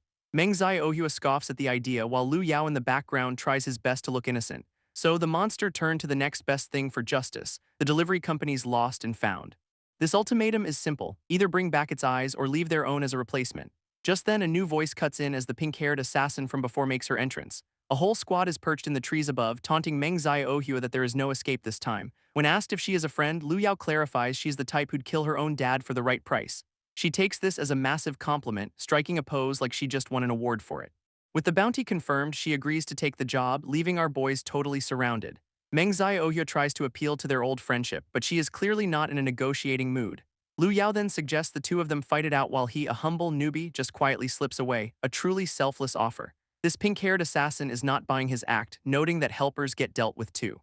Liu Yao sighs dramatically, lamenting that his brilliant plan to mingle as a newbie is now ruined. He then turns to the monster, announcing he will just have to deal with all asterisk of them instead, which leaves the King of the Abyss completely and utterly confused by this sudden plot twist. Even the assassin squad is just blinking, trying to process what the hell his game is. This monster points a shaky claw, asking if he was not with the ambush party like 5 seconds ago. Pulling back his hood, Lu Yao gets ready for the most unnecessarily dramatic reveal ever, and with a smug grin he asks the King of the Abyss if it recognizes his handsome face. This monster's one good eye widens in absolute soul-shaking terror. A flashback confirms it. Lu Yao is the terrifying human who smacked it around and stole its eyes. We see the poor creature cowering in the past, a victim of a very personal crime. And the so-called fierce bodyguard was just some woman hanging off his arm at the time. Back in the present, the King of the Abyss is losing its mind, realizing its tormentor is back. From the trees, the assassins mock the newbie for running straight to the monster, calling him an idiot. Lu Yao just stands before the roaring beast, coolly commenting that it has not changed at all. But the monster's attack hand freezes midair, realizing this guy is way too calm. Our boy just looks up with a predatory grin, practically daring it to make a move. This King of the Abyss finally gets it, this is a trap, and he is being baited into attacking. It starts sweating, convinced that the terrifying woman from the flashback must be nearby, ready to pounce. So Lu Yao just slings an arm around the monster, declaring them best friends now, problem solved. This assassin's crew is completely baffled by this turn of events, demanding to know what the hell is going on. Lu Yao then casually asks his terrified new bestie to help him clean house, a truly touching moment of friendship. This King of the Abyss is sweating, realizing it is now stuck between its tormentor and a whole squad of killers. So our boy dangles the ultimate prize in front of it, the very eye he stole in the first place. He offers it back as a reward for a job well done, a generous offer from the guy who committed the crime. Of course, if the monster refuses, Lu Yao muses he could just get another *1 for his lover, a subtle hint. That seals the deal, and completing the order instantly promotes Lu Yao to supervisor. This new rank lets him resist the store manager's will, and he is absolutely thrilled about it.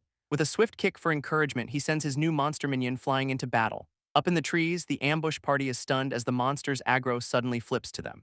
Lu Yao just gives a friendly wave, cheering on his new pet from the sidelines, and the King of the Abyss goes on a tear, ripping through the assassins with blinding speed. This pigtail girl calls for backup against the agility-type beast, summoning a smaller creature to help. But the pink-haired assassin is just whistling, walking away from the chaos her team is in. She tells them to hold the line while she handles Lu Yao, a true master of passing the buck.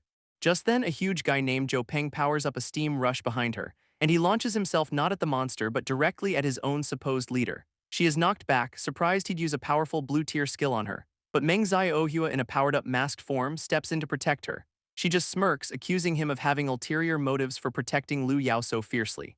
She smirks, now even more curious about why Meng Xiaohua is protecting Lu Yao so fiercely. Just then, a little straw doll zips through the air right towards Zhou Peng. He catches the life-saving item, realizing Meng Xiaohua just saved his leader from that attack. Meanwhile, a mysterious new guy muses that he always suspected Meng Xiaohua had ulterior motives. Holding a glowing blue card, he is confident he can just withdraw and still hold the upper hand. His current delivery order is incredibly cryptic, delivering laugh to a recipient named Cry. In another dark room, broken statues litter the floor as a voice notes some unexpected developments in the plan. This brings us to a mustachioed man with a cigar, the apparent mastermind, who accepts that scripts can deviate. He is shocked to learn the station has a new supervisor, Lu Yao, who can actually threaten the store manager. As the self-proclaimed playwright of this whole act, he is annoyed that things have become so unpredictable. We see him controlling several employees like puppets, declaring that actors should not stray from his script. But then his puppets' platforms shatter and all their low-level orders are suddenly marked as failed. From the wreckage, a dark, tendril-like energy with a sinister blue aura begins to rise. This playwright lies on the floor as it flows from him, complaining that normal employees do not generate enough evil value. He lets out a pained cry, clearly struggling to contain whatever this power is. Then he calms himself, promising some unseen entity that it will soon be free. His new plan now hinges on Lu Yao, who carries a massive amount of evil value from his fierce-level trial. This villain boasts he is already at the peak of strong level, just one step away from reaching that same tier. His strategy is to let Lu Yao ripen before making his order fail, harvesting him at the perfect moment. Because if our boy fails, this puppeteer will finally be freed from whatever is trapping him here. This assassin squad is left completely wiped out at the base of a creepy tree. A tiny gremlin gloats over them, calling them fools for messing with the King of the Abyss. Meng Xiaohua holds up one of the goons, getting a compliment on his strength from the little monster. But then the gremlin starts screaming, its eye glowing with a painful red light. It collapses to the ground in agony, leaving Meng Xiaohua to wonder what is wrong. This creature realizes its Yellow Spring Express order is backfiring on it. Apparently, if you fail an order, the store manager takes control and it had one left to find love. Meng Xiaohua kneels down, casually informing the monster that he is its pending delivery. This little guy starts sweating, completely horrified by what he is implying. With a deeply unsettling grin, Meng Xiaohua says delivering love is well within his skill set. He then grabs the creature and forces it into a kiss because consent is just a suggestion, and we get a romantic silhouette of this beautiful union complete with a heart shape. This poor thing is left crying, clearly having the worst day of its entire life. For this act of heroism, Meng Xiaohua completes the deliver love order and gets a promotion. Elsewhere, a giant bug monster is rampaging through a city, firing lasers everywhere. A new guy with black hair watches the destruction, commenting that the monsters are going wild. He then confronts someone off-screen, asking why they are following him instead of Meng Ohua. It is the pink-haired assassin, getting flirty and telling him he'd have to beat her first. She warns him that the top 100 players are basically livestock with no morals left. And the top 10, like Meng Ohua, are even worse. They will do absolutely anything to win. This black-haired guy smirks, asking the assassin what her real reason is for getting close. Getting right in his face, she explains she just wants to figure out what he is worth professionally, of course. Elsewhere, a bunch of players are respawning as blue holograms in a lobby area. It is the defeated assassin squad, with two of them whining about getting killed and reset to level 1. A quick group chat confirms it. The entire squad, except for their leader, has been wiped out. One of the squad members is absolutely furious, screaming in frustration over their total party wipe. Her teammate points out their captain is still inside with the leader, prompting her to try and send a message. Her message goes out to Joe Peng, telling him to finish the job since they are all dead. But the message immediately fails. Turns out their leader has already unfriended them. How thoughtful. This betrayal sends the squad into a rage, realizing their own leader has blocked them. This pigtail girl immediately connects the dots. Their leader blocked them to steal the bounty for herself.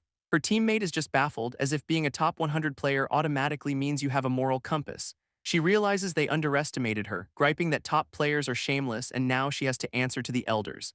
At that moment, a new squad in red jackets runs up, calling out to their captain. This new guy holds up a tablet, explaining that he managed to record something important. On the tablet is a recording of a shadowy fighter with insane gear, a traveler they apparently ran into. He wonders if this is the same person the elders have a huge bounty on for clearing the fierce level trial. With a wicked grin, the pigtail girl says who cares if it is him, they can use the footage to file a report anyway. And speaking of reports, the pink-haired leader is already messaging her guild leader about a major discovery. This trial is officially named Yellow Spring Express, as the two schemers stand on a rooftop overlooking the city. This pink-haired assassin is in hot pursuit of Liu Yao, playfully asking why he is running. As he parkours over a chasm, she yells that she is just going to trade him in for some reward money. She then drops a hint about the elders putting a huge bounty on whoever cleared the fierce level trial. With a knowing glance, she asks if he thinks that legendary player might be him. Liu Yao finally skids to a dramatic halt, clearly done with this little game of tag. She looms over him, having cornered her target and confidently declaring he is the one. Her smugness is off the charts, boasting that his agility is way too low for him to escape her. But our boy just smirks back, completely unfazed and asking what she plans to do about it. This assassin switches tactics completely, claiming she has a great proposal for him. Pulling out a massive pink rifle, she offers to kill him and split the bounty 50-50, a truly generous deal. Liu Yao is totally caught off guard, assuming from the weapon that she is a gunner. But she corrects him with a sly smile, revealing she is actually a spellcaster. Using her rifle as a focus, she unleashes a powerful tier 3 spell right at him, which turns out to be a haste spell, a buff that boosts movement and attack speed for 10 minutes. He is left standing in a swirl of blue energy, wondering why on earth she'd give him a power-up. She then asks if he is confused about why she is not trying to fight him over the bounty. Apparently this is a PvE trial, and she thinks they should team up instead of acting like her idiot teammates. Liu Yao, now in chibai form, calls her bluff, guessing the reward just is not enough for a pro like her. She finally admits the real reason. Only a supervisor can face the final boss, and he is the only one here. With a surprising bit of camaraderie, she tells him to just run if he cannot win, calling him a rookie. Elsewhere, the mysterious card holder smirks, confident he understands his cryptic delivery order. He finds himself in a massive, dark hall with a strange wailing sound echoing from within, but then his own eyes start tearing up, completely baffled by this sudden wave of sadness. At the bottom of a grand staircase sits a tiny figure, the source of the heartbreaking cries. It is a creepy little stone baby, just sitting there sobbing its miserable little heart out. This creature then lunges forward with a terrifying scream, clearly not in the mood for company. Dark energy starts pouring off it as its wails intensify, filling the entire room. Our guy just looks down on it, condescendingly asking if crying is all it can do. He then kneels down, offering to make it laugh, which is literally his mission objective. A moment later, his expression shifts to one of pure, unadulterated shock. A single tear falls, splashing onto the floor, but it is not from the baby. It is him, now crying uncontrollably and realizing he physically cannot laugh anymore. He immediately figures out this must be the creature's ability, and he has walked right into its trap. This little monster gets right in his face, wailing about its own pain, probably feeding on his misery. His eyes are just waterfalls at this point, completely overwhelmed by this forced despair. As a dark aura seeps from him, the creature invites him to play and explore his inner world. This scene then dissolves into a sunset view of a city from inside a building. Revealing his inner world is a hospital room, a place clearly tied to some past trauma. This stone baby is there too, now asking to see what his deepest pain and fear are. With a surprisingly sympathetic look, the creature seems to accept his unspoken answer. This card holder, still in his hospital gown, challenges the little monster to see his pain for itself. His face then twists into a literal vortex as he asks if the baby is ready to find out what is inside.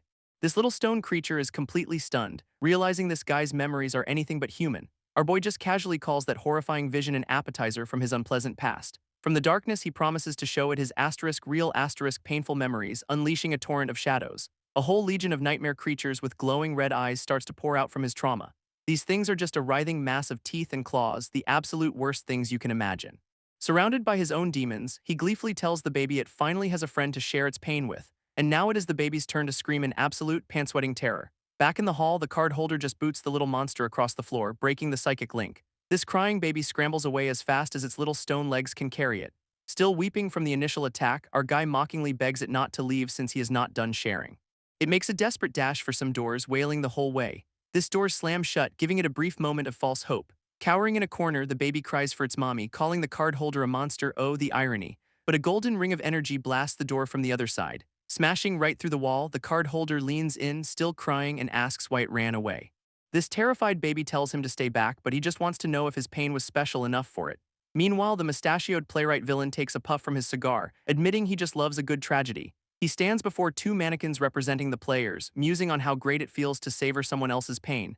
This mustachioed playwright explains his little monster's power. It weaponizes sorrow to break its victims. But even he is confused why his ultimate sadness machine is suddenly terrified of Lu Yao's memories. Back in the fight, the stone baby is wailing, but this time it is a scream of pure fear. Lu Yao just tosses a small doll on the ground, making the creature shriek for him to get away. He stands over the cowering monster, completely turning the tables on this psychic beatdown. At his feet lies the source of the terror, a simple, handmade doll of a little girl. This doll triggers a painful flashback for Lu Yao, hinting at a tragic past involving a child. As the baby cries for its mommy, our boy just calmly calls it kid, showing zero intimidation. Kneeling down, he asks if its real name was Zio, connecting some very dark dots. This name seems to strike a chord as the baby repeats it in total confusion. It then asks if he has seen its mommy, the name clearly unlocking some buried part of it. Suddenly, the creature grabs its head, screaming in agony from the mental feedback. This psychic backlash hits Lu Yao too, leaving both of them clutching their heads in pain. In a panic, the baby unleashes a powerful wave of green energy right at him. This blast sends our boy flying, knocking his giant scissor blade from his grasp. A whole storm of green tendrils erupts from the creature, trying to finish him off. Lu Yao desperately scrambles across the ground, dodging the relentless energy spikes. Flipping and weaving through the barrage, he barely stays one step ahead of the attack. After the assault, he catches his breath, looking more annoyed than anything else. He realizes the haste buff from Zhou Peng saved his skin just as the baby is sealed away. Lu Yao's giant scissor blade gets snagged by a web of green energy, and he realizes he has been played. Still crying from the psychic attack, he reveals he set up his own puppet threads as a failsafe. At the top of the stairs, the mustachioed playwright appears, casually commenting on his dangerous weapon. This guy dabs his own eyes with a handkerchief, blaming the baby's power for his sudden waterworks. Lu Yao finds himself in a grand hall lined with creepy mannequins as the man welcomes him to the company. With a classic facepalm, our boy sarcastically thanks the manager for coming to inspect his work. This manager plops down on a throne, flanked by two mannequins, claiming it is just a friendly check-in. With a snap of his fingers, he dismisses the psychic sadness baby as just an unruly child. Puppet strings then descend from the ceiling, inviting Lu Yao to take a seat, which is not at all a trap. They proceed to have the most passive-aggressive, tear-filled conversation about what the manager wants. This villain then has the nerve to talk about maintaining a friendly workplace atmosphere. Surrounded by his mannequin army, he quizzes Lu Yao on the most important principle of business. A mannequin serves him tea as he smugly reveals the answer to his own question. It is all about demand. He then explains his truly evil business model. To succeed, you must create endless needs for your customers. Turns out that little crying monster is his star employee, designed to sniff out a client's deepest fears. And once he knows what they are afraid of, his job is to make that nightmare a permanent reality. For example, he shows a client who fears getting fat, now transformed into a ravenous, insatiable monster. This, he explains, creates a permanent demand for weight loss services, a truly brilliant, awful business plan. Another client's greatest fear is losing her beauty, so of course he's going to exploit that too. And his solution is to make her grotesque, ensuring she will always be a customer. This guy is just the worst. This manager continues his evil TED Talk, explaining how he preys on people's insecurities for profit. We then cut to some other poor soul who failed his quest, now getting mauled by one of the manager's clients. Back in the hall, the villain asks Lu Yao about extreme evil value, and our boy just smirks, admitting he has some. This guy explains that for players it is a poison, but for his side it is basically XP for being a monster. He literally gets stronger when players fail their missions, which explains his whole twisted business model. To demonstrate, he has the little sadness baby run wailing towards the throne, still bound by green energy. This manager lays it all out. If the baby kills Lu Yao, he gets a massive power-up and a promotion. Still fake crying, he asks if his business model is not just the most profitable thing ever, the audacity. But he is also super curious what the baby saw in Lu Yao's head that broke its little stone brain. Lu Yao, lounging like a king, offers to spill the tea, but he is gonna take his sweet time with it. Deciding he has heard enough, the manager pulls out a revolver because some mysteries should stay buried. He even cocks the gun, quoting some edgy saying he probably picked up from the players he tortures. Then he forces the gun into the baby's hands, making his own minion pull the trigger. What a guy. Lu Yao just stares him down, completely unfazed, and says a cold goodbye. This gun fires in a massive blast of light, aimed right at our boy's face. But the manager's eyes go wide with shock because something is very, very wrong. Lu Yao blocked the bullet. With a freaking video game console which is now smoking, holding up his trusty game device, he offers the villain a little piece of advice in return. A powerful aura erupts around him as he warns the guy to never assume your opponent has only one trump card. This manager is blown off his feet by the sheer pressure, totally unprepared for this level of power. This sheer force of Lu Yao's aura sends the manager and his entire mannequin entourage flying. With a mighty roar, he tries to summon some ultimate power, only to get a user unavailable error message. Tech support strikes again. Our boy just strikes a dramatic pose with his console, completely unfazed by his epic summoning fail. His cool facade then shatters as he screams at the device, asking if their trust means nothing. It is a whole relationship drama. Seeing this absolute meltdown, the manager breathes a sigh of relief, admitting that little stunt almost gave him a heart attack. Taking advantage of the moment, he immediately orders his remaining mannequins to swarm Lu Yao. A skull-faced mannequin closes in for the kill from behind, but Lu Yao does not even flinch. Its attack just shatters against an invisible barrier, completely stopped in its tracks. Stunned, the manager can only watch as his own minion gets tossed aside like a broken toy. It lands right on his own throne, completely wrecked and pinned by the chair's spires. And now Lu Yao reveals his real trump card, a weaponized pillow with maces which he apparently underestimated. This murder pillow literally has a do not disturb, I am napping sign on it. The disrespect is off the charts. Done with the surprises, the manager powers up, declaring he is going to deal with this supervisor personally. Our boy just gives the pillow a little pat, casually asking if it can handle the boss. In response, the pillow's mace hands clench, totally ready to throw down. He then hurls the pillow forward, sending it spinning like a demonic Beyblade right at the manager. This villain counters by unleashing a massive fan of green energy tendrils to try and catch it. But the spinning pillow just tears straight through his energy web without even slowing down. It slams into him and his own green energy whips back, ensnaring him as he yells in confusion. This manager gets a face full of weaponized fluff, getting absolutely pummeled by this ridiculous spinning pillow. This pillow slams home with a satisfying crunch, sending the manager flying across the room. A massive explosion of dust and debris confirms the direct hit. That is definitely gonna leave a mark. In the aftermath, the little stone baby is left behind as Lu Yao reclaims his giant scissor blade. Standing tall amidst the wreckage, he cannot help but admit that his murder pillow was absolutely insane. But alas, it was a one-and-done item, a disposable nuke that is now completely used up. With the manager seemingly handled, Lu Yao decides it is time to deal with the source of the problem. Said problem is the little stone baby, now huddled behind a chair in full-on panic mode. As green energy tendrils erupt from the floor, Lu Yao prepares to finish this once and for all. He dives right into the fray, weaving through the energy spikes with surprising grace. His scissor blade becomes a blur, deflecting every single tendril coming his way. With a look of pure focus, he pushes forward, his stamina bar still looking pretty healthy. Leaping high into the air, he easily clears the forest of deadly green energy below. But a quick glance back reveals a horrifying truth. The manager is somehow still not dead. From a swirling vortex of green light, the villain reveals this was his secret trump card all along. This manager reemerges, now a skeletal zombie, smugly stating that one trump card is never enough. His power then explodes outwards, spreading his influence across the entire instance. Elsewhere, some poor brute gets a face full of that same green energy, screaming in agony. A nearby sniper wonders if this widespread chaos is somehow the newbie's fault. Great first impression. In yet another area, a hulking cyborg watches as a red-robed player gets absolutely wrecked. This player is slammed to the ground, another failure feeding the manager's power just as he planned. Meanwhile, another player, a bald dude built like a tank, spots the manager's power surge from afar.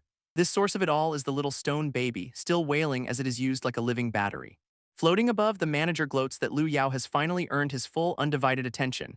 He is settling for a pseudo-fierce rank, which he claims is more than enough to handle our boy. Lu Yao just scoffs, calling him out for flipping the table the second he started losing. Absolutely livid, the manager accuses Lu Yao of ruining years of his hard, evil work. Just then, a new puppet with butterfly wings descends from the ceiling, adding to the chaos. This fleshy, multi-legged creature lands between them, armed with what looks like a butter knife. This manager holds the crying baby, channeling its power directly into his new minion. His new puppet just lets out a blood-curdling scream, clearly not enjoying this arrangement. With a gesture, the manager commands the creature, forcing it to obey his will. He smugly notes that his out-of-control puppet has finally returned to him. But the monster charges forward with a scream, knife aimed not at Lu Yao but at its own master. It slashes right through the manager's energy tendrils, going straight for the source. This attack connects, slicing right at the villain in a shocking moment of betrayal. Leaping over the crying stone baby, the creature is dead set on taking its creator down. In response, the manager skewers his own creation with light beams, not a great HR policy. Liu Yao watches this, panting, and seems to recognize the rebellious monster. Looking up at the impaled creature, he just calls her a madwoman, confirming he knows her. He realizes she's not going to last, and now he has got to finish the mission on his own. With the manager's puppet defeated, the little stone baby is still just sitting there, boo-hooing its heart out. Liu Yao gets its attention, calling the crying creature a brat as its green eyes lock onto him. He then kneels down, asking if it has always wanted to see a real smile. Our boy tells it to take a good look, holding his hand up ominously, and then he proceeds to carve a bloody smile into his own face with a blade. This is not the therapy it needed. This little stone baby just stares as glowing red fragments fall from Liu Yao's face. With a terrifying grin, he asks if this is the smile it has been longing for. And boom, a system message confirms he has not only cleared the quest but also been promoted to deputy manager. Meanwhile, the actual manager calls his rebellious puppet pathetic for being blinded by rage. In his skeletal form, he scoffs that her desperate attack-for-attack strategy was completely pointless. He then casually backhands her, sending the madwoman flying across the room. She slams into a wall with a massive crash, completely taken out of the fight. Now the manager powers up, monologuing about his absolute authority as the boss of this whole operation. He is so full of himself, he claims even a fierce-level being could not touch him now. This only downside, he whines, is that he will have to find a new batch of clients to torture later. After absorbing the puppet's power, he announces he is coming for everyone else's evil value next. He spreads his arms wide, demanding everyone surrender their power to him.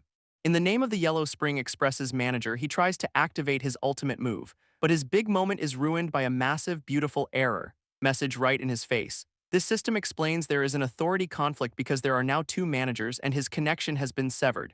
This manager is in absolute denial, screaming that it is impossible to make the little stone baby smile. On the throne, Liu Yao casually greets his colleague, now sporting a shiny new deputy manager title. With that horrifying carved grin, he asks the old boss if he is interested in an early retirement package. A system message confirms his promotion and perks, helpfully noting an authority conflict. This office only has room for one. This villain admits he underestimated our boy yet again, which is becoming a bit of a theme for him.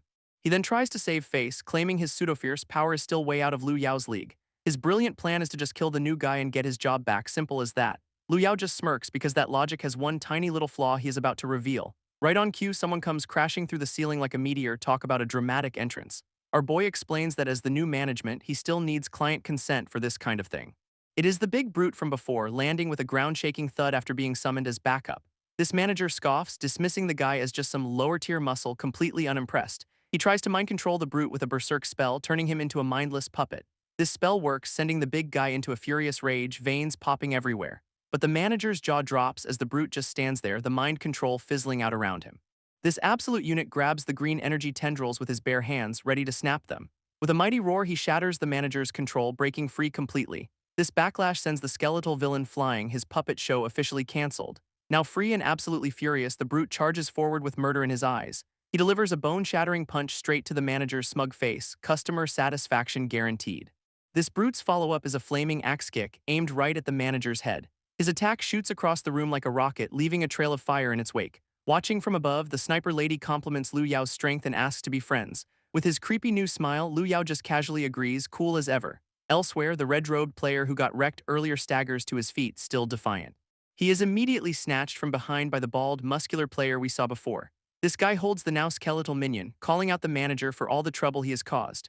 This minion, however, calls the bald dude officer and tells him it is his turn to fight. Meanwhile, the hulking cyborg is also busy delivering a beatdown in another part of the instance. Back with our boy, the sniper explains that this officer is rumored to be the strongest player around. She then puts on some sunglasses, warning Liu Yao to avert his eyes for what is next. This skeletal minion, still in a headlock, nervously asks what the officer is planning to do. He explains his power. Muscle Dominator lets him buff any muscle in his body. Then he pops the big question, which muscle in the human body is the strongest? A look of pure, unadulterated horror dawns on the minion's face as he realizes the answer. Yep, his finisher is the demon tongue, and he boasts that no one's ever recovered from it. A system breakdown confirms his tongue is now a weapon that slows, penetrates, and paralyses with licks, and the skeletal minion is now blushing, surrounded by hearts vouching for how amazing it is. This red-robed player can only scream in terror as this whole horrifyingly intimate scene unfolds. His silhouette then shatters into pieces, completely annihilated by this unique combat style. Liu Yao is completely floored, admitting these high-level players are absolute monsters. And we see why the bald dude's moveset looks less like a fight and more like a very aggressive dance recital. Our boy cannot even watch, shielding his eyes from the sheer secondhand embarrassment. This sniper lady clarifies that, as absurd as it looks, this is a legit 70% finisher move. With his glowing carved grin, Liu Yao asks what a 70% move even is. She explains it is a rare ultimate that carves off 70% of an enemy's health in one hit.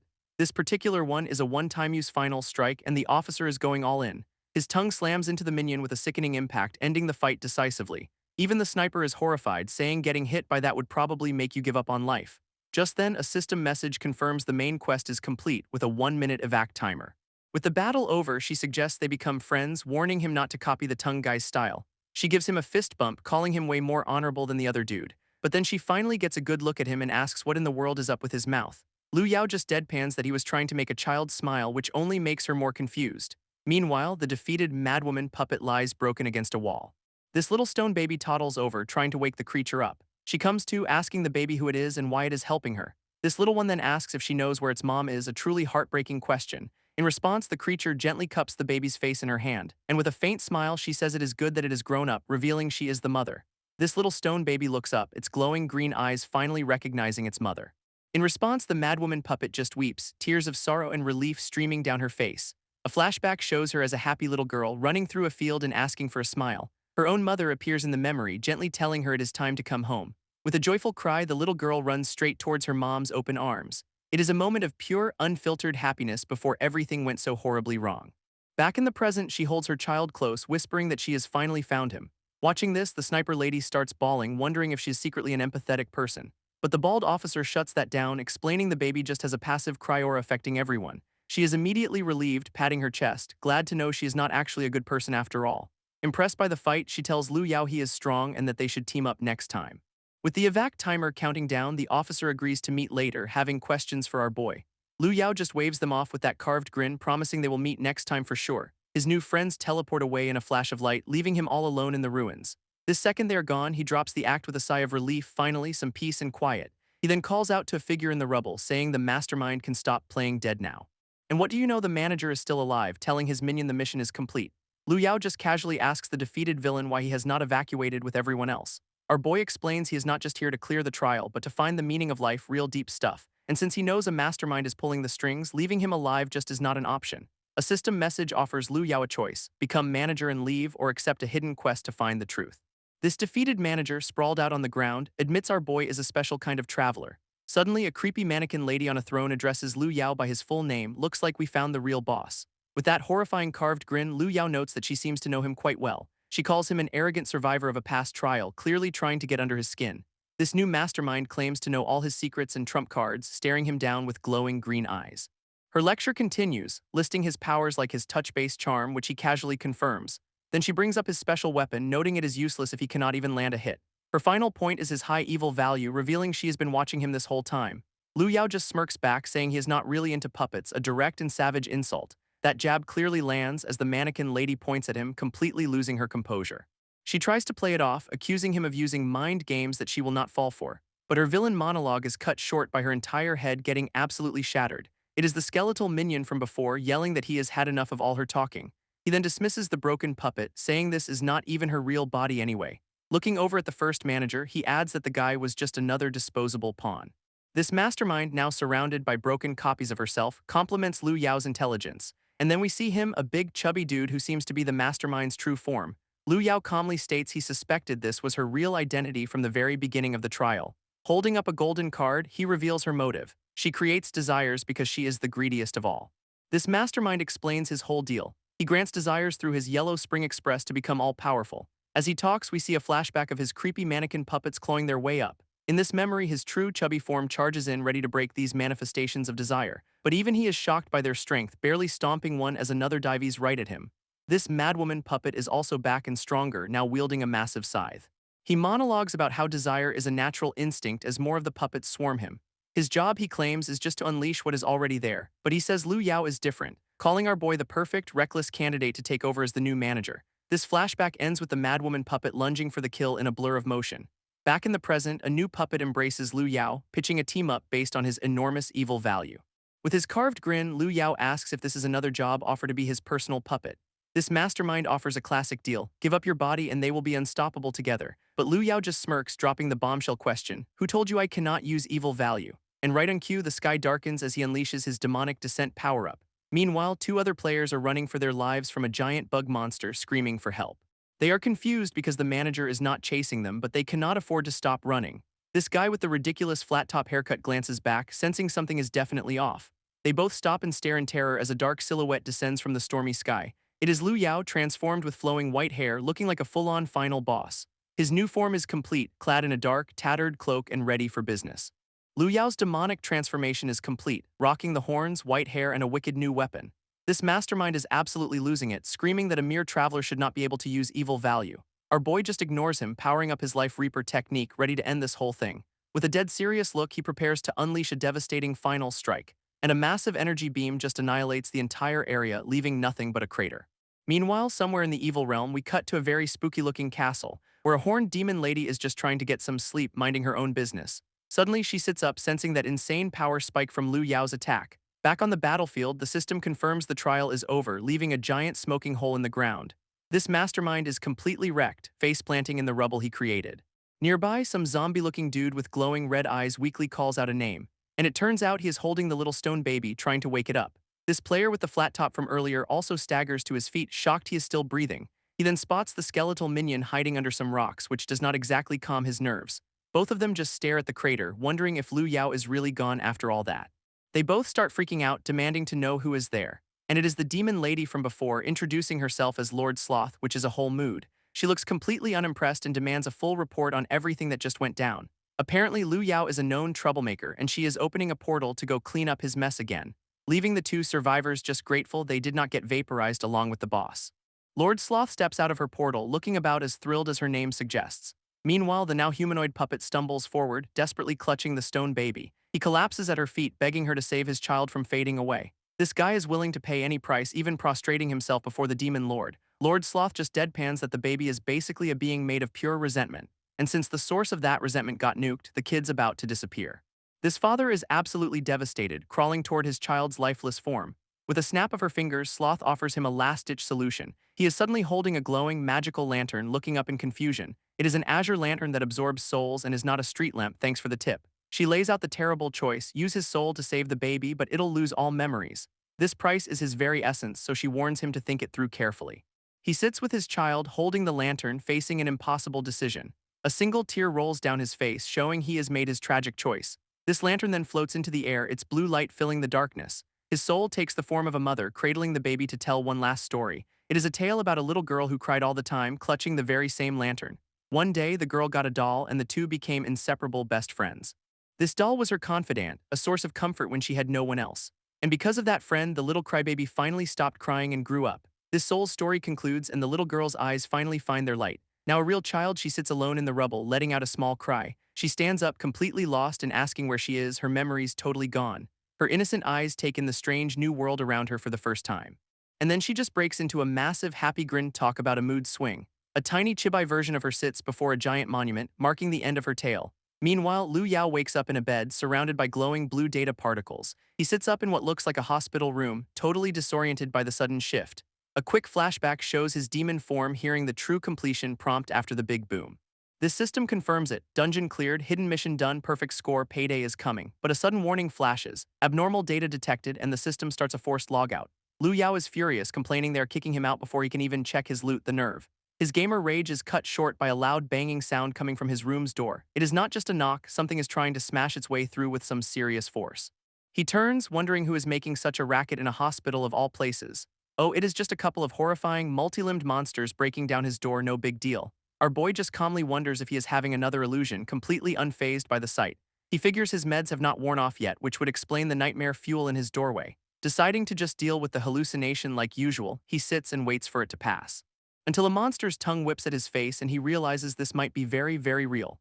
Liu Yao snaps into action, narrowly dodging a fleshy whip that draws first blood. Feeling the cut on his face, he realizes with dawning horror that this monster is very, very real. But then the monsters are gone, replaced by two nurses standing in the doorway asking if he is all right. He stays crouched on the floor, trying to make sense of the sudden and jarring shift in reality. This nurses just whisper about him having another episode, which is not reassuring at all. One of them even reaches out a hand, offering to help him up with a concerned look. And of course, that helping hand belongs to the same nightmare fuel monsters from before. Deciding he is done playing games, Liu Yao prepares to fight back, hallucination or not. This creatures immediately lunge at him, a disgusting flurry of limbs and tongues. With a nimble leap, he vaults clean over them, showing off some serious pajama-clad parkour skills.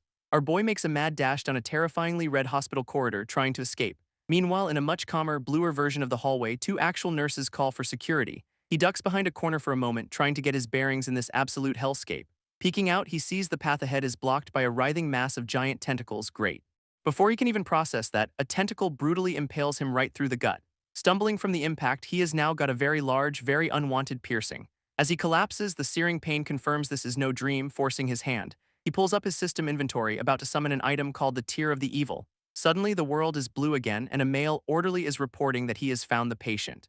This orderly reports that Liu Yao just tripped, completely unaware our boy was just fighting for his life against Sithulhu's cousin. This orderly calmly asks Liu Yao to return to the treatment room, completely missing the about-to-snap vibe. With glowing red eyes, Liu Yao just bolts down the hall, leaving the poor guy shouting behind him. He then makes a grand exit by launching himself straight through a plate glass window, so much for a quiet stay. We cut to a totally different scene where three kids ask their brother Lee why he is leaving again. This guy, radiating pure himbo energy, promises he has found a way to strike it rich and will be back soon. He tells the children to behave themselves while he is gone, kneeling down for a heartfelt goodbye. But one of the kids suddenly points out a strange person lurking in the alley, and it is Liu Yao, looking like a wreck in his hospital pajamas after his daring escape. This kids innocently ask if he is sick and suggest he go to a hospital. Oh, the irony is painful. Liu Yao's only response is a terrifying demonic grin as his mind fixates on one simple thought: kill. Instantly sensing the danger, Brother Lee screams for everyone to watch out, his face pale with shock. Our boy lunges forward, summoning a massive, glowing scythe from that Tear of the Evil item. Brother Lee manages to shove the kids back with a gust of wind, revealing he is not just some random guy. He pulls out a scroll while holding the children, telling them it is time to get out of there. It is a teleportation scroll whose fine print basically screams, "Stay away from me." Real confidence booster that. As the kids are zapped to safety, they cry out for him, worried about what is going to happen. He just gives them a classic cocky thumbs up, assuring them he is strong enough to handle this. Liu Yao, however, is now radiating pure final boss energy, looking absolutely monstrous with his new weapon. Brother Lee's confident facade immediately shatters as he realizes this is, in fact, very bad, and with a massive swing, the pajama-clad demon brings his scythe down on the totally outmatched protector. Brother Lee tries a bold new strategy, begging for his life by calling the demon boy father. His inner voice, however, has a much simpler, more effective plan: run.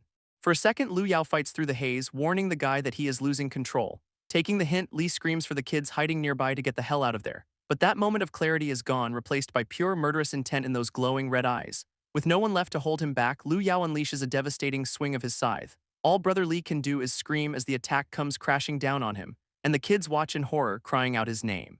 This impact creates a massive shockwave, seemingly wiping him off the map, except he is suddenly floating in a sea of light, completely unharmed. Looking up, he tries to process who or what just saved his life. As a horned, demonic silhouette materializes out of the glow. It is a new demon lady, and she is super impressed with Liu Yao's willpower. Her giant hand effortlessly blocks the scythe, confirming he is the one she had her eye on.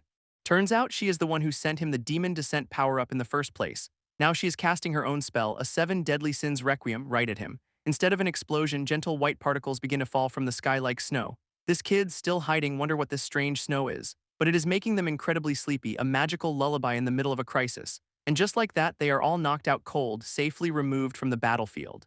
Liu Yao collapses to his knees, wondering if this entire bloody rampage was all part of Sloth's plan. This new demon lady appears, apologizing that she did not exactly mean to set him up like this. But she is also incredibly impressed he managed to unlock the true power of his evil source item. With a mysterious look, she says she will be waiting for him to wake up, because he owes her a full explanation for that little power surge. She gives a sly smile, confirming she fully expects a detailed report later. With Liu Yao now passed out cold on the pavement, she decides it is time to handle the cleanup. A massive magical barrier envelops the area as she prepares to deal with some meddlesome humans. Meanwhile, Brother Lee finds the kids, who are just peacefully sleeping thanks to her magic. He is trying to process what just happened, realizing a high-ranking demoness just crashed the party. And this giant glowing magic circle covering the sky is kind of a dead giveaway. His genius conclusion is that this is not the real world at all, a classic case of denial via nose-picking. Suddenly, a mysterious man in a very dramatic coat tells him to move aside. This newcomer just walks right past him, completely ignoring the guy having an existential crisis. Brother Lee is totally freaked out, wondering how someone just appeared behind him without a sound. This man bows respectfully to the demoness, addressing her as Grand Duke Sloth. Wait, what? Sloth is completely unimpressed, calling his night watchers and their ceiling formation totally boring and predictable. He apologetically reminds her that she is not supposed to enter the human realm without permission.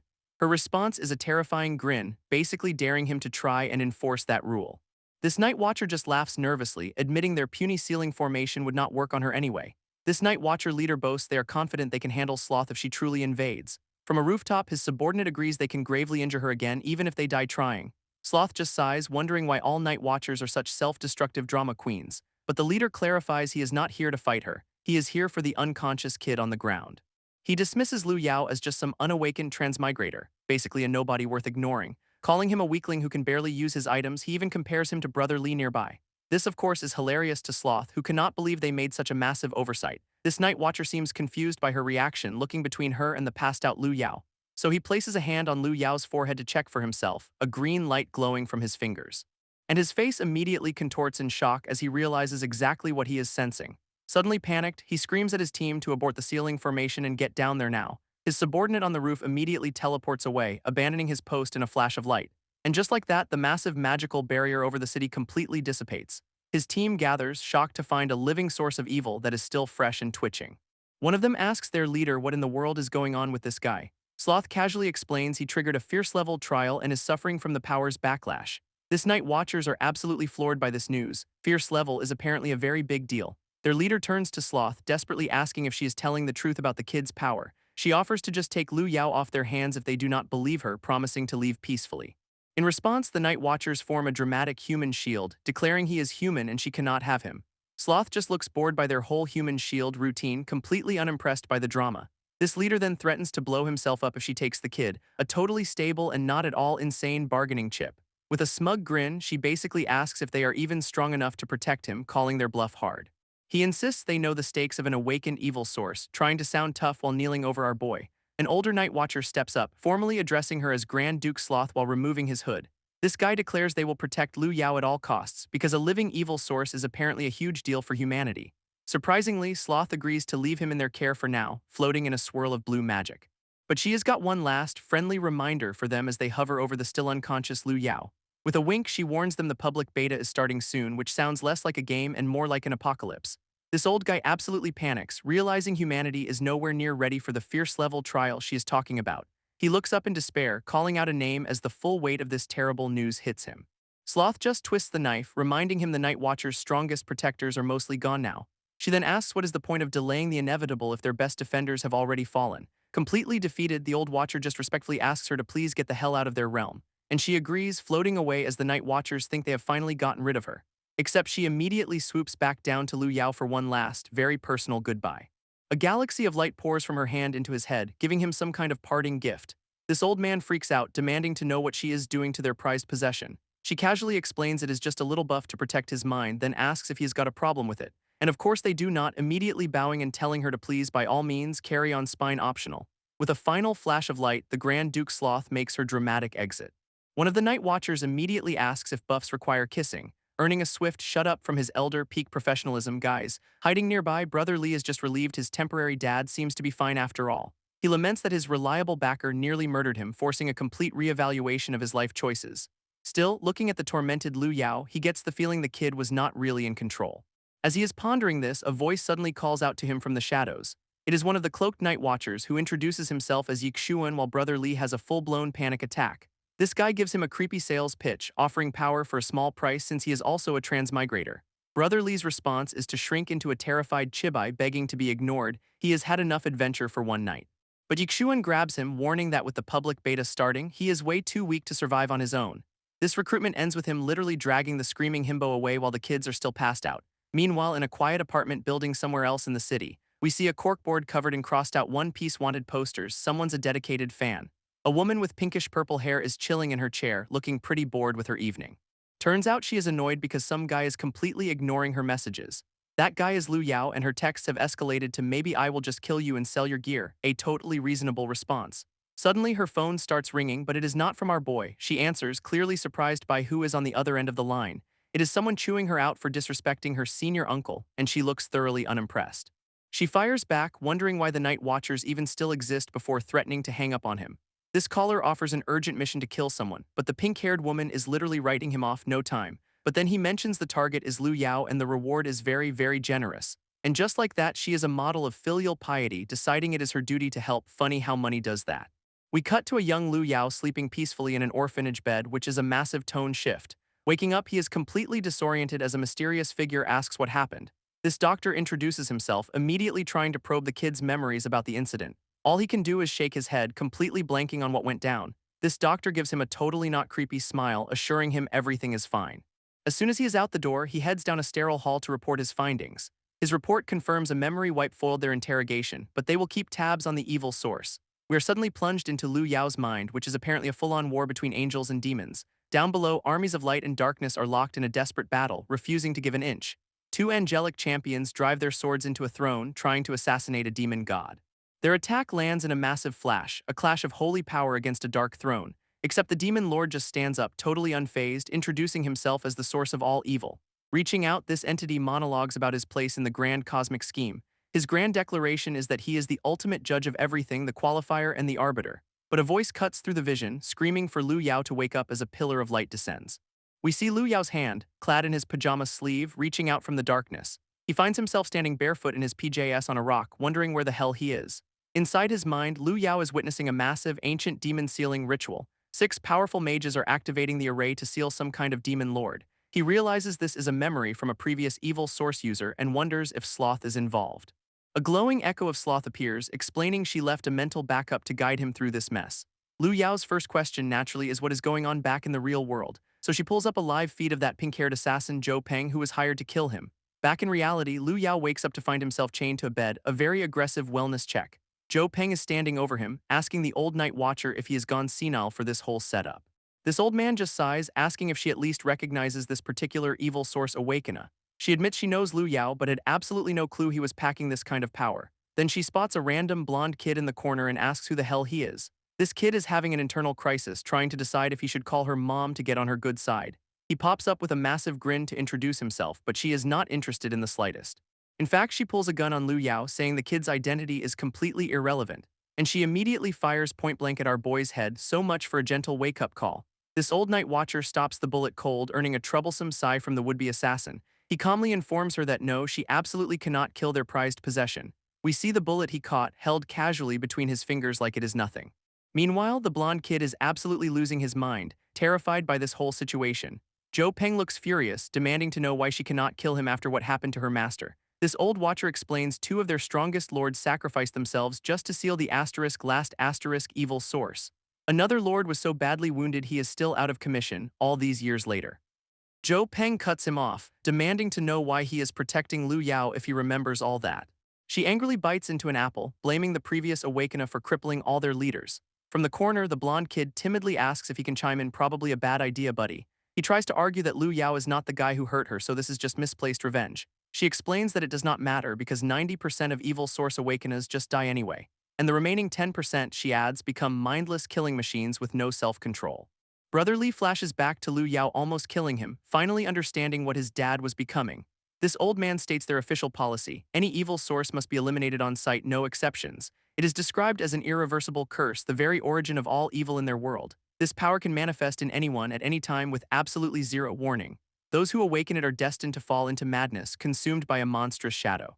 Or as Zhou Peng puts it, they become true monsters, then asks the blonde kid what he would do. Brother Lee is completely stumped, stammering under the pressure of her sudden question. Back in his mindscape, Lu Yao gives his own cold answer: kill the source before it can grow. Sloth's echo seems surprised he is so willing to agree to his own execution.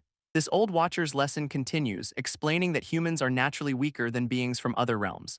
A flashback shows humanity getting absolutely wrecked, proving the fierce level is their natural limit. But the one thing that gave them a fighting chance, he reveals, was the evil source itself. This old watcher's history lesson begins, recalling a mysterious hero who showed up when humanity was getting stomped. This guy was apparently way beyond the fierce level power cap humanity was stuck with. In fact, he single-handedly turned the tide against an entire demon army, a one-man wrecking crew. Zhou Peng is floored, wondering why her master conveniently left this part out of her training. Turns out it was a top secret because that hero's mind got eaten, causing a catastrophe, a classic oops moment. Suddenly, the Night Watcher's whole kill it with fire policy is starting to make a lot more sense to her. She even mocks their usual tactic of just blowing everything up, wondering how they have not leveled a city yet. Her sarcastic jab about them having real fighters back then earns a very professional watch your mouth from the old man. He insists they have to protect Lu Yao. Even if he goes full monster mode, they will just cross that bridge when they get to it. Joe Peng just tells him to chill out, completely unfazed by the potential apocalypse.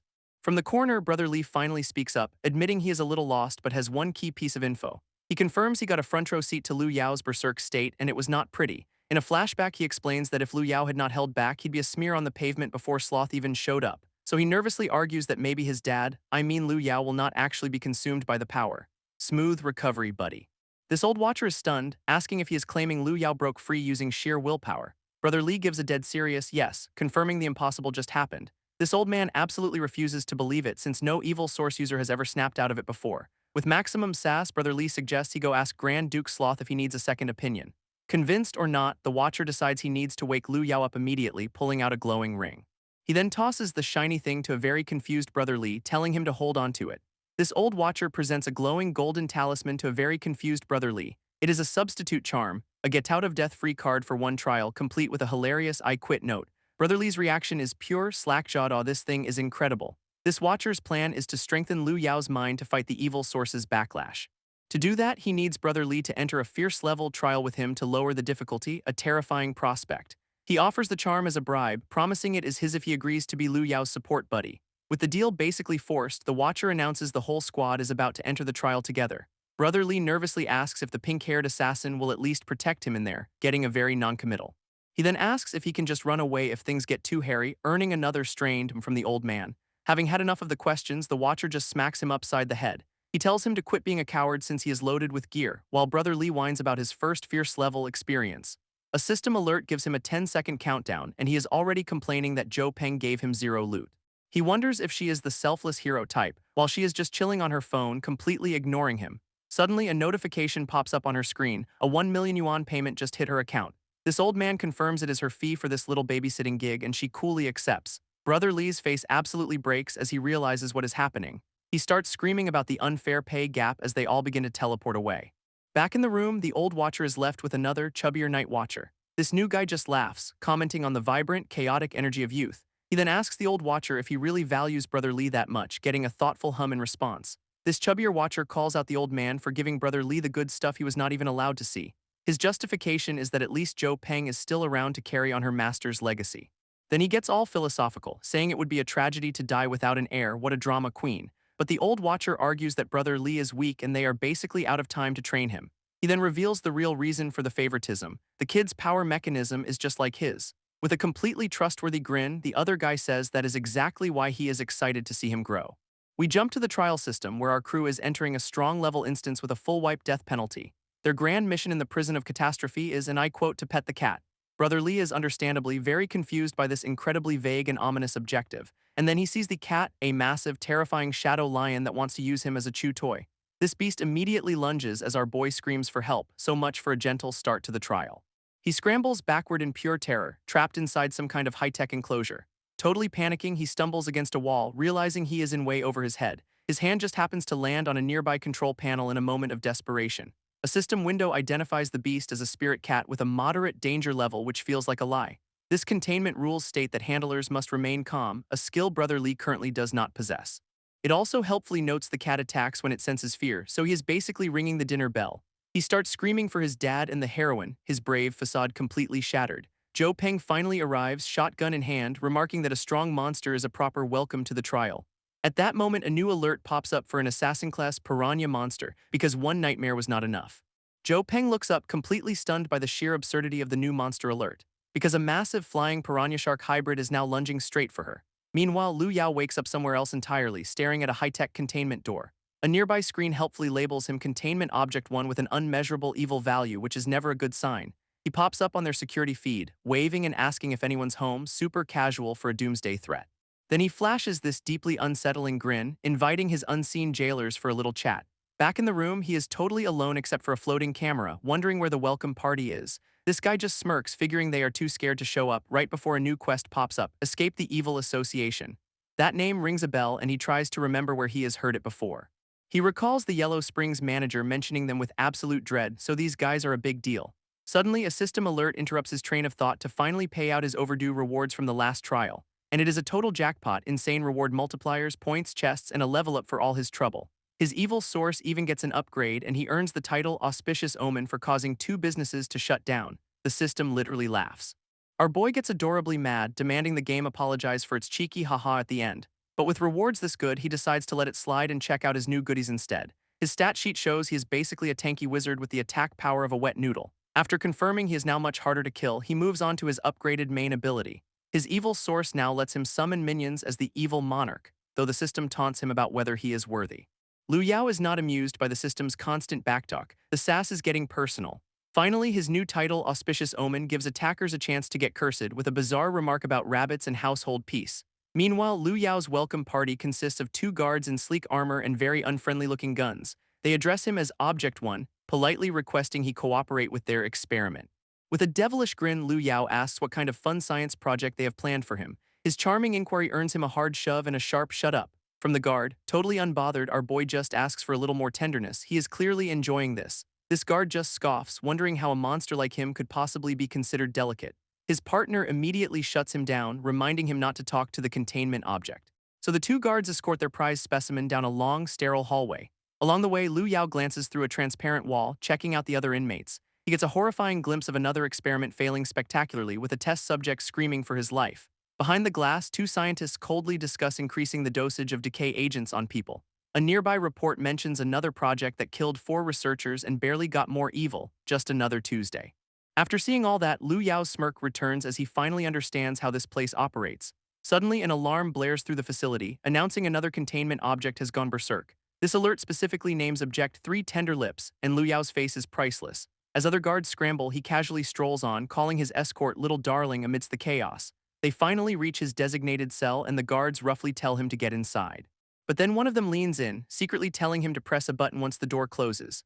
Liu Yao offers a small, genuine smile, quietly thanking the unexpected ally. His hand closes around a small device ready to kick off his escape plan. This device he was given is a remote bomb with a charming little note calling it a must-have for home. Meanwhile, the guards are splitting up. One literally named Judas is off to protect a doctor while the captain supports Tender Lips.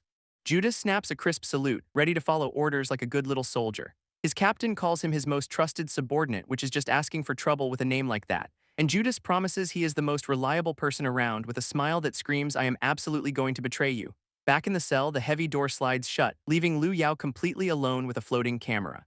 Our boy actually thinks that guard was his 4th teammate, even calling him reliable, oh sweet summer child. An announcement then declares the experiment on Containment Object 1 is about to begin. This experiment turns out to be a giant, disgusting centipede thing in a box. Liu Yao just stares at it, completely unbothered, and asks for an explanation for this weirdness.